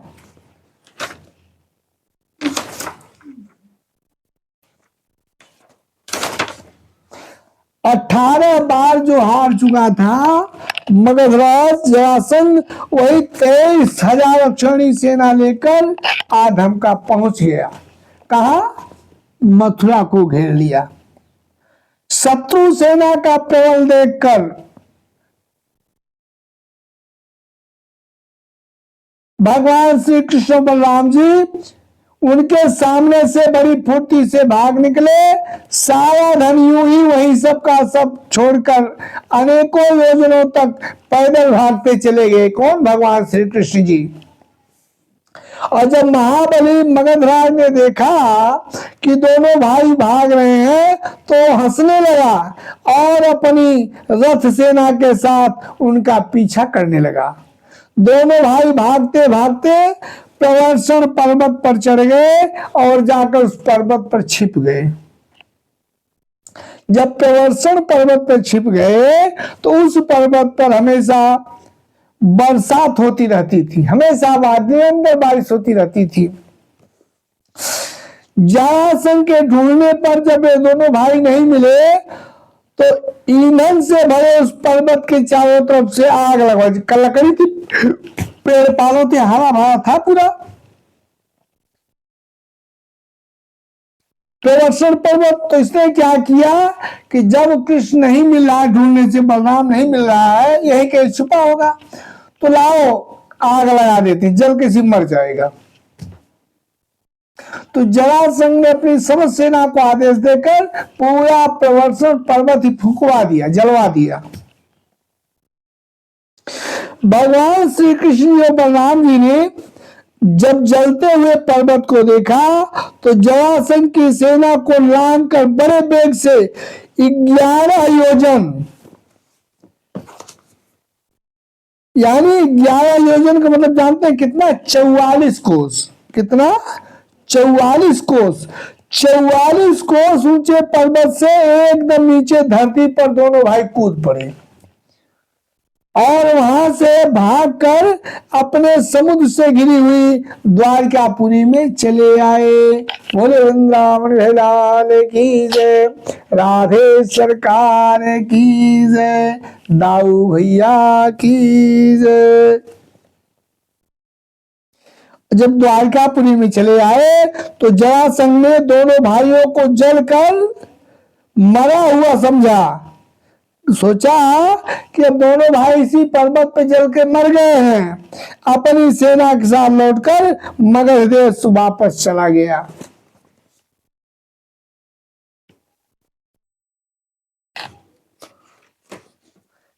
कहते हैं श्री सुखदेव जी महाराज कि राजन परीक्षित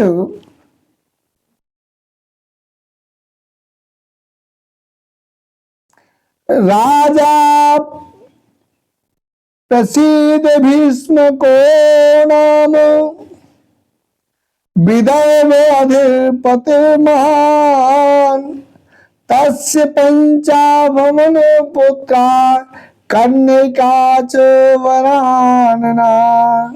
कहते हैं श्री सुखदेव जी महाराज की परीक्षित राजन, महाराज भीष्मक विदर्भ देश के राजा थे।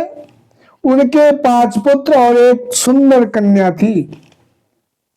सबसे बड़े पुत्र का नाम रुक्मी था और 4 छोटे पुत्र थे जिनके नाम क्रमशः रुक्मरथ, रुक्मबाहु, रुक्मकेश और रुक्ममाली था। इन चारों भाइयों की बहन का नाम सती रुक्मिणी था।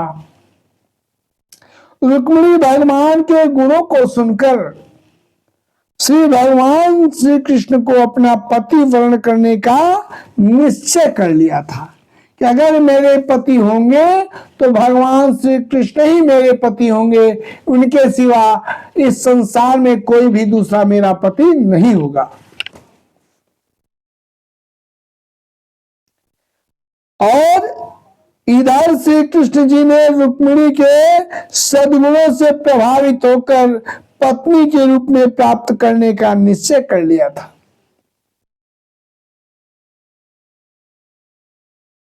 कथा यह है कि रुक्मिणी जब किशोरावस्था की थी तभी लोगों से कृष्ण की प्रशंसा सुना करती थी। एक दिन की बात है, स्वप्न में रुक्मिणी ने देखा कि भगवान श्री कृष्ण आए हुए हैं। भगवान श्री कृष्ण को स्वप्न में देखकर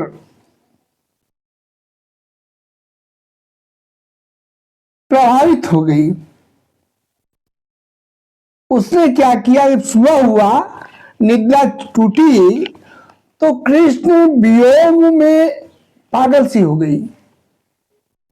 उसकी मां, सहेलियां सब परेशान कि रात भर में इसको क्या हो गया। एक ब्राह्मण देव थे, संयोग से भिक्षा मांगते हुए कुछ दिन पर महाराज रुक्मिणी के पिता के पास पहुंची। ब्राह्मण देव घूमते टहलते अपनी दासी से रुक्मिणी ने ब्राह्मण देव को बुलवाया, कहा चुपके से बाबा जी को बुला लाओ। जब ब्राह्मण देव रुक्मिणी के पास आए, रुक्मिणी ने अपने सोने के कंगन को एक उतारा, ब्राह्मण महाराज को दिया। कहा महाराज आप मेरा एक कार्य करें, आप हर जगह प्रशंसा घूमते टहलते रहते हैं, किसी तरह से आप द्वारिकापुरी चले जाएं और वहां जाकर कृष्ण से हमारी प्रशंसा करें। जैसा आप मुझे देख रहे हैं, इससे भी बढ़ा चढ़ा कर मेरी प्रशंसा आप करें, या जिससे हमारे प्रति भगवान कृष्ण के हृदय में प्रेम उमड़ आए। अगर आप ऐसा कर देते हैं तो जब वापस आप मेरे पास आएंगे तो इस कंगन के क्या, मैं हजारों कंगन इसी तरह मैं आपको दूंगी। ब्राह्मण देव का ठीक है, कंगन लिए चल पड़े, जय श्री हरि करते हुए द्वारकापुरी पहुंचे। भगवान कृष्ण ने देखा ब्राह्मण को, भाई बुलवाए, भगवान की लीला। भगवान ने कहा, अरे ब्राह्मण देव बड़ा सुंदर सोने का कंगन आपने धारण किया, भाई कहां पाए, बड़ा सुंदर है। ब्राह्मण देव ने कहा, महाराज यह गया था मैं टहलते हुए, बड़ी सुंदर कन्या है महाराज। मैं तो पृथ्वी पर हमेशा विचरण करता हूं, भ्रमण करता हूं, उतनी सुंदर कन्या, सुलक्षणा, स्वरूपवती, गुण की खान इस पृथ्वी पर दूसरी कन्या मैंने देखा ही नहीं। अरे महाराज क्या कहना है। भगवान कृष्ण कह रहे, भाई कौन है, किसकी बेटी है, कहाँ रहती है, किस देश की है। ब्राह्मण दिन का महाराज, अरे क्या बताएं, इस धराधाम पर इकलौती वही है ही, उसके अलावा कोई है ही नहीं उतना सुंदर, न उतना गुणवान, न उतना रूपवान। मैं वैसी कन्या तो मैंने देखा ही नहीं आज तक। भगवान श्री कृष्ण के हृदय में, अच्छा बताओ ना। ब्राह्मण देव ने बताया, भगवान ने दोनों हाथ में कंगन पिनवा दिया, उससे भी बढ़िया। अब तुम जाओ वहां रुक्मिणी के पास, मेरी बात उससे कहना, जैसे देख रहे हो यहां द्वारकापुरी में। अगर मेरे प्रति उसके हृदय में प्रेम जागृत हुआ तो जब वापस आओगे लौटकर तो ढेर सारा दूंगा मैं। ब्राह्मण देव चले गए फिर रुक्मिणी के पास। रुक्मिणी ने देखा कि मैं तो एक कंगन दी थी, यह चार चार कंगन लटकाए हुए, मुझसे भी बढ़िया। रुक्मिणी ने कहा, कहाँ पाए ब्राह्मण देव। इनका बस बस बस बस, जहां आप भेजी थी आपने एक दिया था, उन्होंने देखी 4-5 दे दिए। रुक्मिणी ने कहा, फिर क्या आपका कार्य हो गया। ब्राह्मण देव ने कहा, आपका कार्य हो गया, अब आप पत्रों का आदान प्रदान कीजिए। 2 दिल आपस में मिल गए।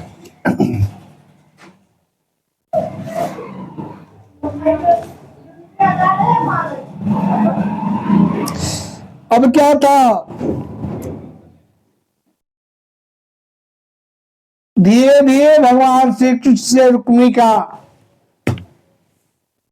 पत्र व्यवहार होने लगा, प्रेम दोनों तरफ प्रज्वलित हो गया।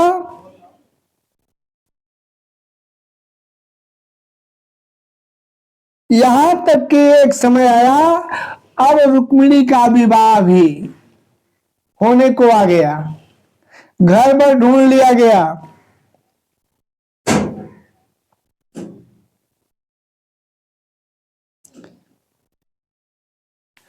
यहां तक कि रुक्मिणी के अतिरिक्त सभी अन्य परिवार के लोग श्री कृष्ण जी को रुक्मिणी के साथ विवाह करना चाहते थे कि भगवान श्री कृष्ण का विवाह रुक्मिणी से हो जाए।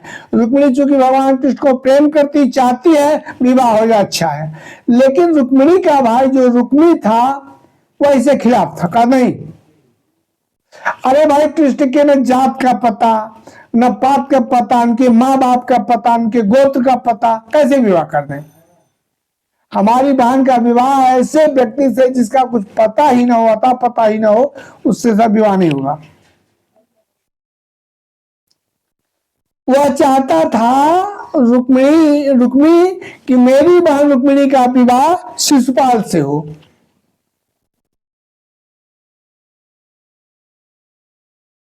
जब रुक्मिणी को यह पता चला कि मेरा भाई रुक्मी मेरा विवाह शिशुपाल के साथ करना चाहता है, तो रुक्मिणी को बहुत दुख हुआ, बहुत कष्ट हुआ।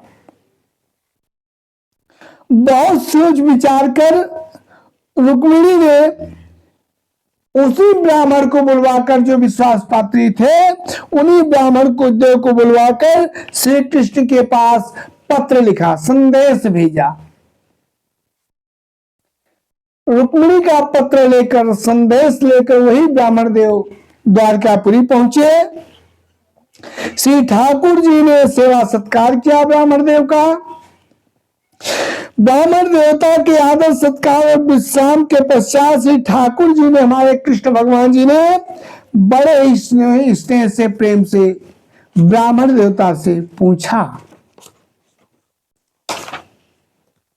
श्री सुखदेव जी महाराज कहते हैं, परीक्षित राजन, भगवान श्री कृष्ण पूछ रहे हैं ब्राह्मण देवता से कि विप्रान स्वलाभ संतुष्टान साधु मभूत हितमान निरलंकारिण शांतान नमस्ये शिरसा सकृत यतस्त्वम् आगतो दुर्गम निस्तेय यदि क्षमा स्वयं गुह्यम चेत किम कार्यम करमामते। कहते हैं कि जो स्वयं प्राप्त हुई वस्तु से संतोष कर लेते हैं, जिनका स्वभाव बड़ा ही मधुर है और जो समस्त प्राणियों के परम हितैषी हैं, अहंकार रहित और शांत हैं, उन ब्राह्मणों को मैं सदा सिर झुकाकर प्रणाम करता हूं। भगवान श्री कृष्ण ने कहा ब्राह्मण देव से।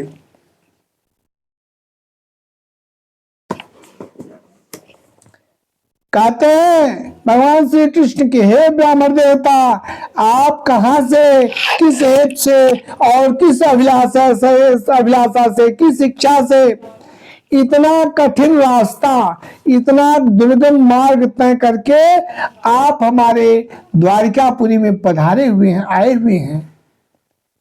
यदि कोई बात विशेष गोपनीय न हो, हमसे कहने वाली बात हो, तो आप हमसे कहिए, बताइए हम आपकी क्या सेवा करें। इस प्रकार जब हमारे ठाकुर जी ने, हमारे कृष्ण जी महाराज जी ने ब्राह्मण देव से कहा, तो ठाकुर जी के पूछे पर ब्राह्मण देव ने बताया कि महाराज, रुक्मिणी ने कहा है कि हे श्री कृष्ण जी, आपको मैंने अपना प्रियतम मानकर पति रूप में वर्ण कर लिया है। मैं आपको अपना आत्मसमर्पण कर चुकी हूं। आपके सिवाय संसार में मेरा कोई नहीं है, आप ही मेरे पति हैं। मैं आपकी हूं और आप हमारे हैं। अतः आप हमारे यहाँ पधार कर, आप हमारे यहाँ आकर मुझे पत्नी रूप में स्वीकार कीजिए, क्योंकि मेरा बड़ा भाई रुक्मी मेरा विवाह मेरी इच्छा के विपरीत, विरुद्ध शिशुपाल से करना चाहता है।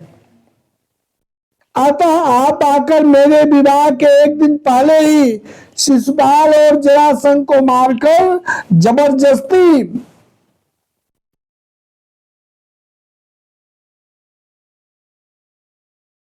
जिस विधि से भी हो सके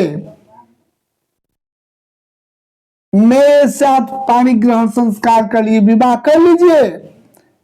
हमारे और मैं बताती हूँ आपको उपाय कि हमारा आपका मिलन कैसे होगा। हमारे कुल के परंपरा के अनुसार, हमारे कुल के रीति रिवाज के अनुसार, नियम के अनुसार, विवाह के एक दिन पहले कुल देवी का दर्शन करने के लिए हमारे यहाँ जो कन्याएं होती हैं, जिनका विवाह सुनिश्चित हुआ होता है, वह देवी माँ की पूजा करने के लिए मंदिर में जाती हैं। और एक बहुत ही बड़ी यात्रा होती है, जुलूस निकलता है उस समय, जिसमें विवाही जाने वाली कन्या को दुल्हन के वेश में नगर के बाहर गिरजा देवी का जो मंदिर है वहां जाना पड़ता है। इसलिए हे मेरे प्राणाधान, हे मेरे जीवननाथ, हे मेरे प्रियतम, आप वहीं पर आकर मुझे अपने साथ अपनी द्वारिकापुरी में उठा ले चलें, अति कृपा होगी। ब्राह्मण देव ने कहा, इत्येते गुह्य संदेशा यदुदेवो मया हृता विमृश्य कर्तुं यच्चात्र क्रियताम तदंतरम। कि हे यदुमन शिरोमणे, यही रुक्मिणी ने अत्यंत गोपनीय संदेश मेरे द्वारा आपके पास पहुंचाने के लिए मुझे भेजा है, जिसे लेकर मैं आपके पास आया हूं। इसके संबंध में जो कुछ भी करना है आप विचार कर लीजिए और अतिशीघ्र कार्य कीजिए। श्री सुखदेव जी महाराज कहते हैं, परीक्षित राजन, भगवान श्री कृष्ण को जब ज्ञात हुआ, पता चला कि रुक्मिणी के विवाह की लगन, शुभ मुहूर्त विवाह का परसों रात्रि में सुनिश्चित किया गया, यानी परसों रात्र को रुक्मिणी का विवाह शिशुपाल के साथ होना सुनिश्चित है। तो अपने सारथी को भगवान श्री कृष्ण ने आज्ञा दी कि दारुक, जल्दी से रथ को तैयार करके ले आओ, देर मत करो, अविलंब लाओ। दारुक भगवान की आज्ञा के अनुसार रथ में सैन्य, सुग्रीव, मेघपुष्प और बलाहक नाम के 4 घोड़े जोतकर, जो चलने में प्रवीण थे, भगवान के सामने लाकर खड़ा कर दिया। भगवान श्री कृष्ण जी ब्राह्मण देवता को पहले रथ में अपने बिठाए, फिर खुद भी सवार हुए और एक ही रात्रि में आनर्त देश से विदर्भ देश में जा पहुंचे। बोले वृंदावन भैलाल की जय, राधे सरकार की जय। एक ही रात में भगवान श्री कृष्ण द्वारिकापुरी से विदर्भ देश पहुंच गए अपने रथ में। पहले ब्राह्मण देव बिठा के, महाराज आप पैदल क्यों जाएंगे, हम रथ पे चले, आप पैदल जाएंगे, बैठिए आप।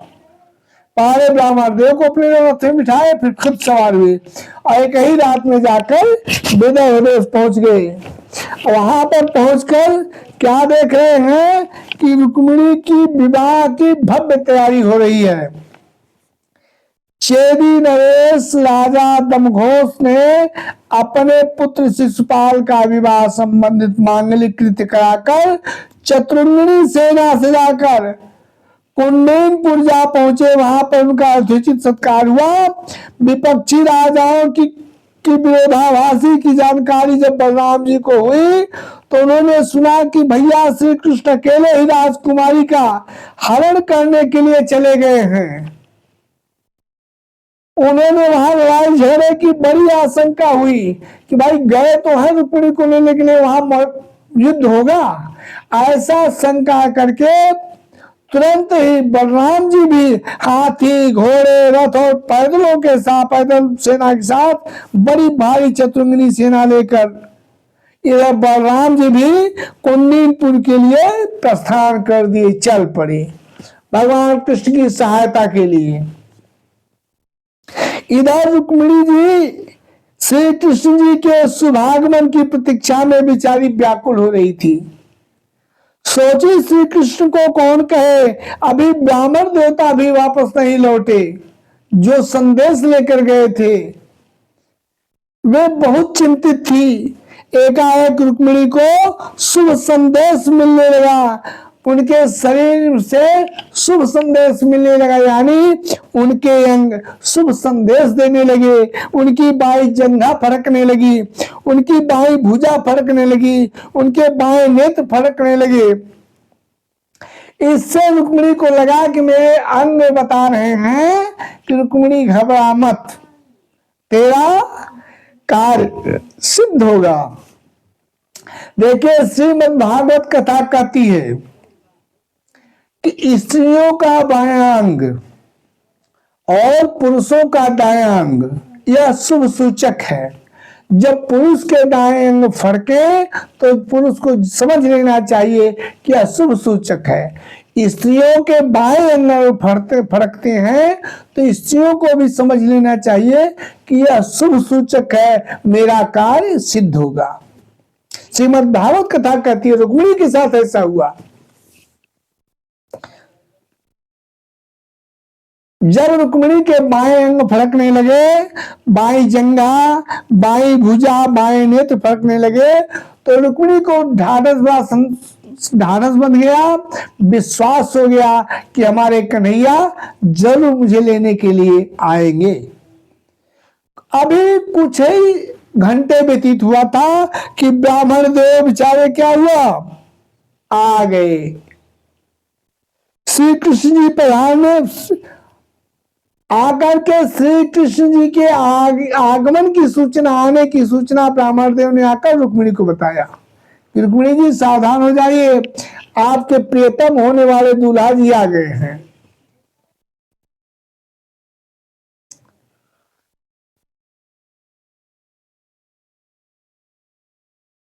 और इधर राजा भीष्मक जी ने भी सुना, क्या सुना कि भगवान श्री कृष्ण बलराम जी भी विवाह देखने के लिए रुक्मिणी के विवाहोत्सव में पधार रहे हैं, आ रहे हैं न्योता लेकर। तो उनका भी बहुत सेवा सत्कार हुआ। पूर्ववासियों ने जब सुना, भीष्मक के पूर्ववासी, कि भगवान श्री कृष्ण जी भी आ रहे हैं, तो भगवान श्री कृष्ण का दर्शन करने के लिए, देखने के लिए राजा भीष्मक के समस्त पूर्ववासी प्रजागण दौड़ पड़े। कहते जो भी नगरवासी देखता वही धन्य रह जाता भगवान की आभा को देखकर, भगवान के स्वरूप को देखकर, भगवान की मोहनी मूर्त को देखकर। श्री सुखदेव जी महाराज कहते हैं, परीक्षित राजन, किंचित सुचरितम यनस्तेन तुष्ट स्त्रीलोक कृत अनुगृहातु गृहातु वैदर्भा पाणिम अच्युता। श्री सुखदेव जी कहते हैं, राजन परीक्षित, यदि हमने अपने पूर्व जन्म का इस जन्म में वहां की औरतें, विदर्भ देश की कन्याएं, महिलाएं, बधूटियां, नई नवेली जो दुल्हनें आई थी, भगवान श्री कृष्ण को जब देखी तो कहती है कि यदि हमने अपने पूर्व जन्म में या इस जन्म में कुछ भी सत्कर्म किया हो, पूर्ण कर्म किया हो, तो त्रिलोकी विधाता भगवान हम पर प्रसन्न हो और ऐसी कृपा करें कि श्याम सुंदर श्री कृष्ण ही विदर्भ की राजकुमारी रुक्मिणी जी के पति बने। यानी भगवान श्री कृष्ण के साथ ही रुक्मिणी का विवाह हो। अपने सारे पुण्यों के फल को दांव पे लगा देती हैं। अगर मेरे अंदर कभी कोई पुण्य हुआ हो किसी जन्म में, तो मैं अपने पुण्य का सारा फल रुक्मिणी और कृष्ण को दे रही हूं कि आप पुण्य उन्हें लग जाए, दोनों का विवाह संपन्न हो। बड़े वृंदावन लाल की जय। ऐसे इसे कहते परोपकार, परहित। उनको क्या लेना लाना था, लेकिन नहीं, उनके राजा की बेटी कृष्ण जैसे पति को वरण कर ले, द्वारकापुरी की महारानी बने, उनका सौभाग्य इसलिए कर रही है।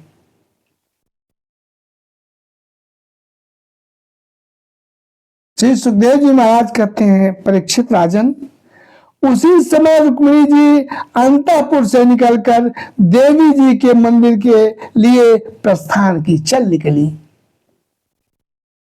वे पैदल मौन होकर माताएं तथा सहेलियों के साथ, सहेलियों से घिरी हुई चल रही थी। सैनिकों से सुसज्जित गाजे बाजे के साथ मंदिर में जा पहुंची।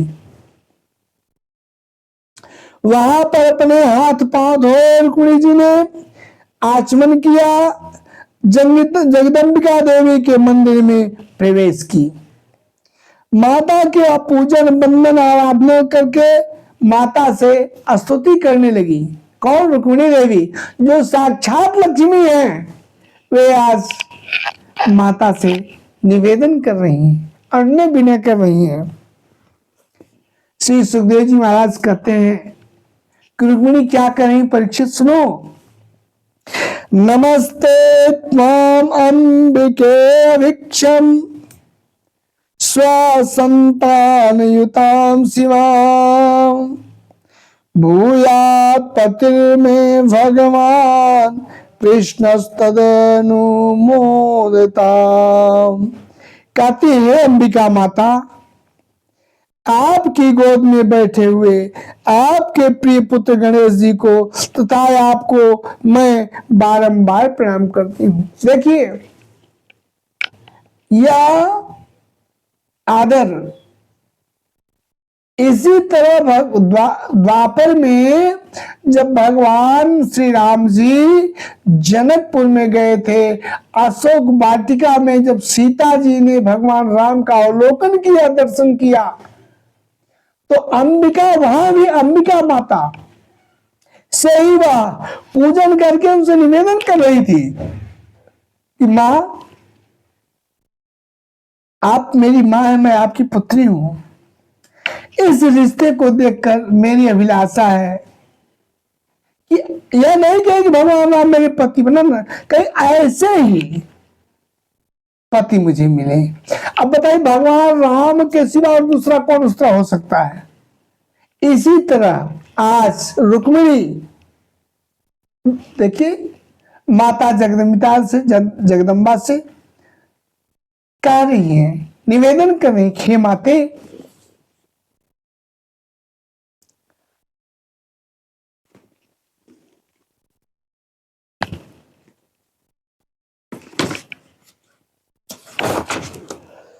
आप हमें ऐसा आशीर्वाद दीजिए कि मेरी अभिलाषा पूर्ण हो और यही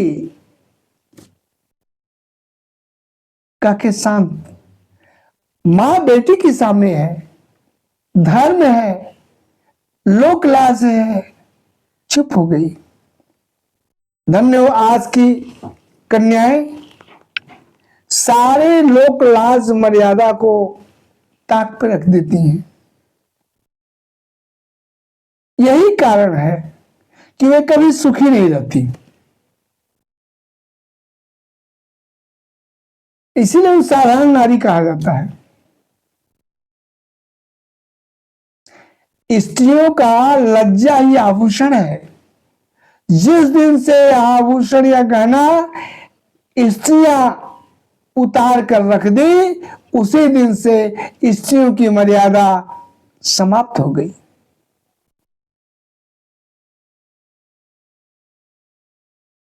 इसीलिए धर्म आचरण करना चाहिए, कथा पढ़ना चाहिए, श्रवण करना चाहिए, सत्संग में बैठना चाहिए। उससे मर्यादा का बोध होता है, ज्ञान होता है, सीख मिलती है। मर्यादा ही जीवन में निखार लाता है। मर्यादा में रहने वाला, चाहे स्त्री हो या पुरुष, सदा सुखी, संपन्न और तेजस्वी रहता है।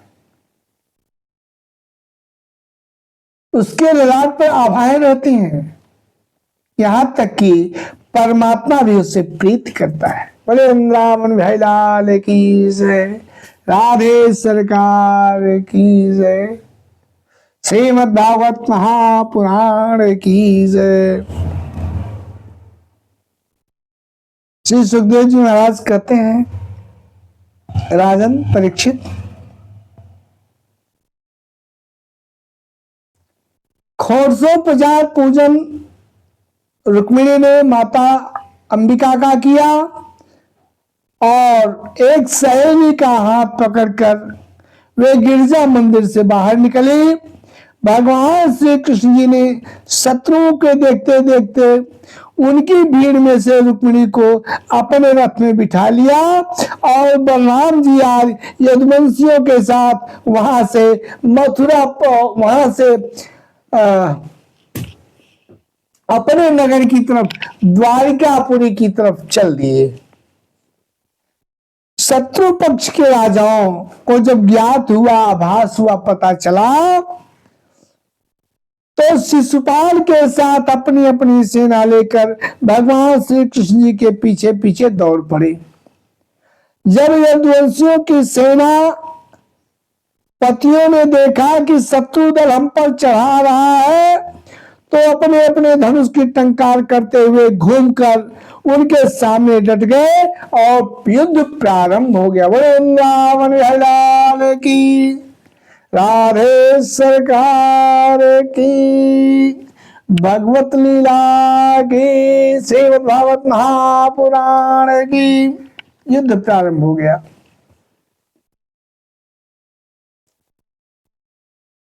जब युद्ध प्रारंभ हो गया तो अंत में विजय यदुवंशियों की हुई।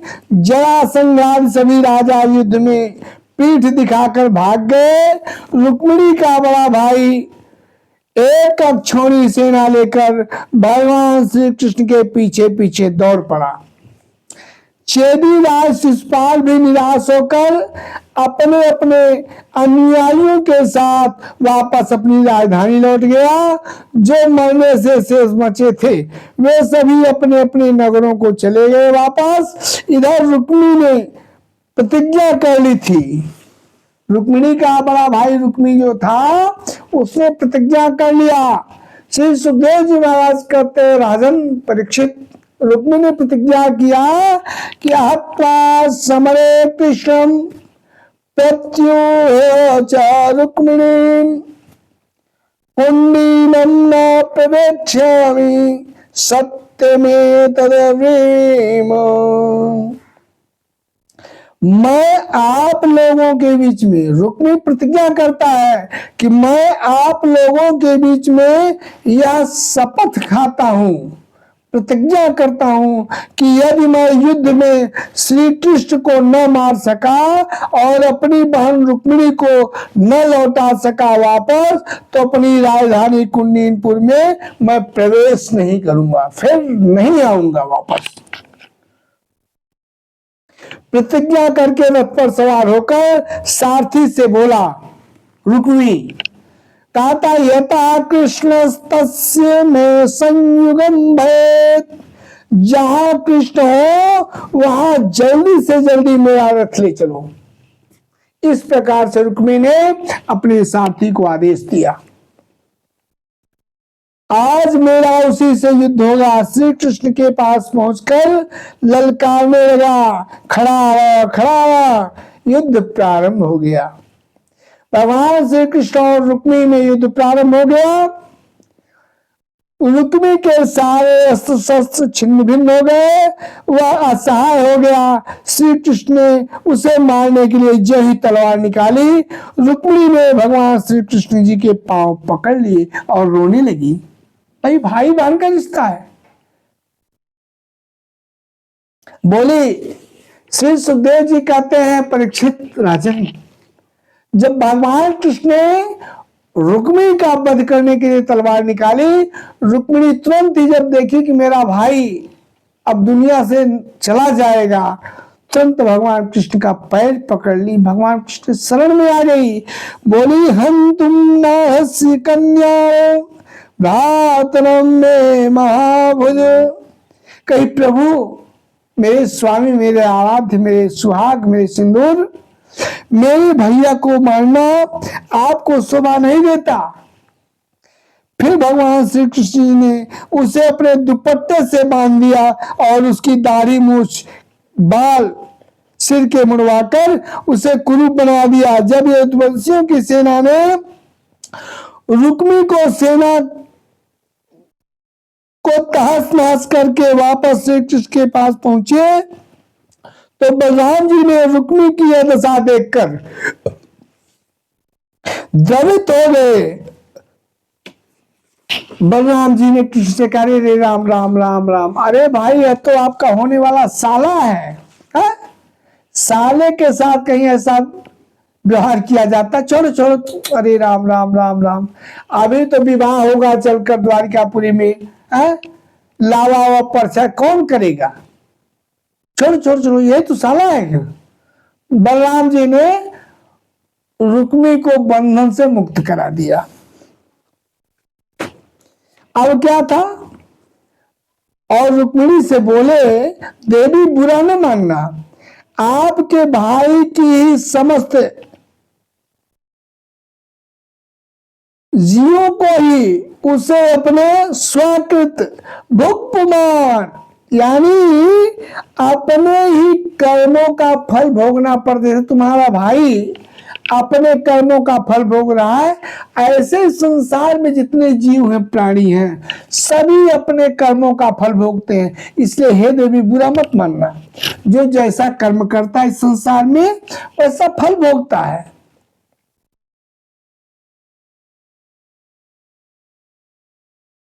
ऐसा कह करके बलराम जी ने श्री कृष्ण जी से रुक्मी को मुक्त कर दिया। रुक्मी ने प्रतिज्ञाबद्धता के कारण कुंडीनपुर में आकर अपने रहने हेतु भोजकट नाम की एक बड़ी ही सुंदर नगरी बसाई और श्री कृष्ण जी ने रुक्मिणी को द्वारिकापुरी में लाकर उनका विधि पूर्वक पाणी ग्रहण संस्कार किया।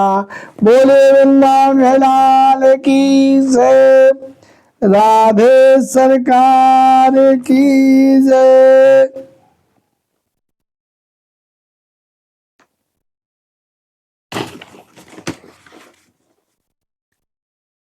आज की कथा यही विराम दी जाती है। कल फिर अपने समय पर ही कथा प्रारंभ होगी। आप समस्त कथा प्रेमी जन उपस्थित कथा श्रवण हेतु आसीन प्रबुद्ध वर्गों से मेरा अनुरोध है, निवेदन है और आमंत्रण भी है कि आप सभी लोग नित्य की भांति कल भी आप लोग कथा श्रवण हेतु सादर आमंत्रित हैं। कथा सुनने के लिए अपने दैनिक कार्यों से निवृत्त होकर के यथा समय कथा परिसर में आकर कथा श्रवण का आनंद जरूर लें। इसी के साथ जय श्री हरि, जय श्री राम, जय श्री राधे, जय वृंदावन धाम, जय भारत भूमि, जय सनातन धर्म, जय सनातन धर्म। कथा चलत बैकुंठ अब विगत निसाधुनिकान, देव सभी आसन चलो सुनहु वीर हनुमान। श्रोता गण निज घर चलो करो भवन विश्राम, कान्हा संग राधा चली सीता संग श्री राम। अवधपुरी मथुरा चली काशी और ब्रज धाम, वृंदावन गोकुल चला गंगा यमुना बाम। आप सभी लोग ने सुना कि सारे देवता अब कथा परिसर से कथा विराम के पश्चात अपने अपने स्थान को चल दिए हैं। कथा कितनी बड़ी महिमा है कि एक घड़ी आधो घड़ी, आधो में पुनियाद, तुलसी संगत साधु की कटय कोटि अपराध। इसलिए आप लोगों ने काफी अपना मूल्य समय देकर भागवत कथा का रसास्वादन किया। हरि की कृपा प्रसाद से बेगी हुई है प्रात। भगवान कृपा से कल फिर प्रातः काल होगा, फिर मिली है ठौर पर कथा देव गण भ्रात। कल फिर इसी स्थान पर यही कथा, यही देवता लोग, यही श्रोतागण भाई बंधु सब मिलेंगे। कथा सरस निर्मल सुखद कल बही यही ठाव। कल भी यही कथा इसी प्रकार से होगी। गोताया लगाई हो कागा बोले गाँव। कल फिर जब सूर्योदय होगा, पेड़ों की डालियों पर पंछियों की चहचहाट, कौओं की काव काव की धुन से प्रातः काल का आगमन जब हो जाएगा, आप लोग अपने अपने दैनिक कार्यों को संपन्न करते हुए आकर के कथा में गोता लगाइएगा, कथा के सागर में स्नान कीजिएगा। भक्त जनों को बंदगी, माँ बहनों को जय श्री राम। पिता तुल्य उपस्थित सब वृद्ध को बारंबार प्रणाम, बारंबार प्रणाम। हरि ओम। ओम शांति शांति शांति सुशांतिर्भवतु। सर्वे भवन्तु सुखिनः, सर्वे सन्तु निरामयाः, सर्वे भद्राणि पश्यन्तु मा फलेषु दुःखभाग् भवेत्। ओम शांति शांति शांति। आप सभी समस्त लोग कथा प्रेमी जन अपने अपने निवास स्थान को जाए। हम भी माता राधा रानी से और भगवान श्री कृष्ण जी से आप और आपके समस्त परिवार के लिए मंगल कामना करते हैं कि हमारी राधा रानी, हमारे कृष्ण जी महाराज आपको, आपके समस्त परिवार को सुखी और संपन्न बनाए रखें। आप लोगों के समस्त परिवार में हमेशा खुशियां आती जाती रहें, मांगलिक कृत्य सदैव होते रहें और परिवार में आपसे प्रेम बना रहे। इसी के साथ जय श्री हरि, जय श्रीमान नारायण, जय श्री राधे, जय वृंदावन धाम, जय भारत भूमि, जय सनातन धर्म। प्रणाम।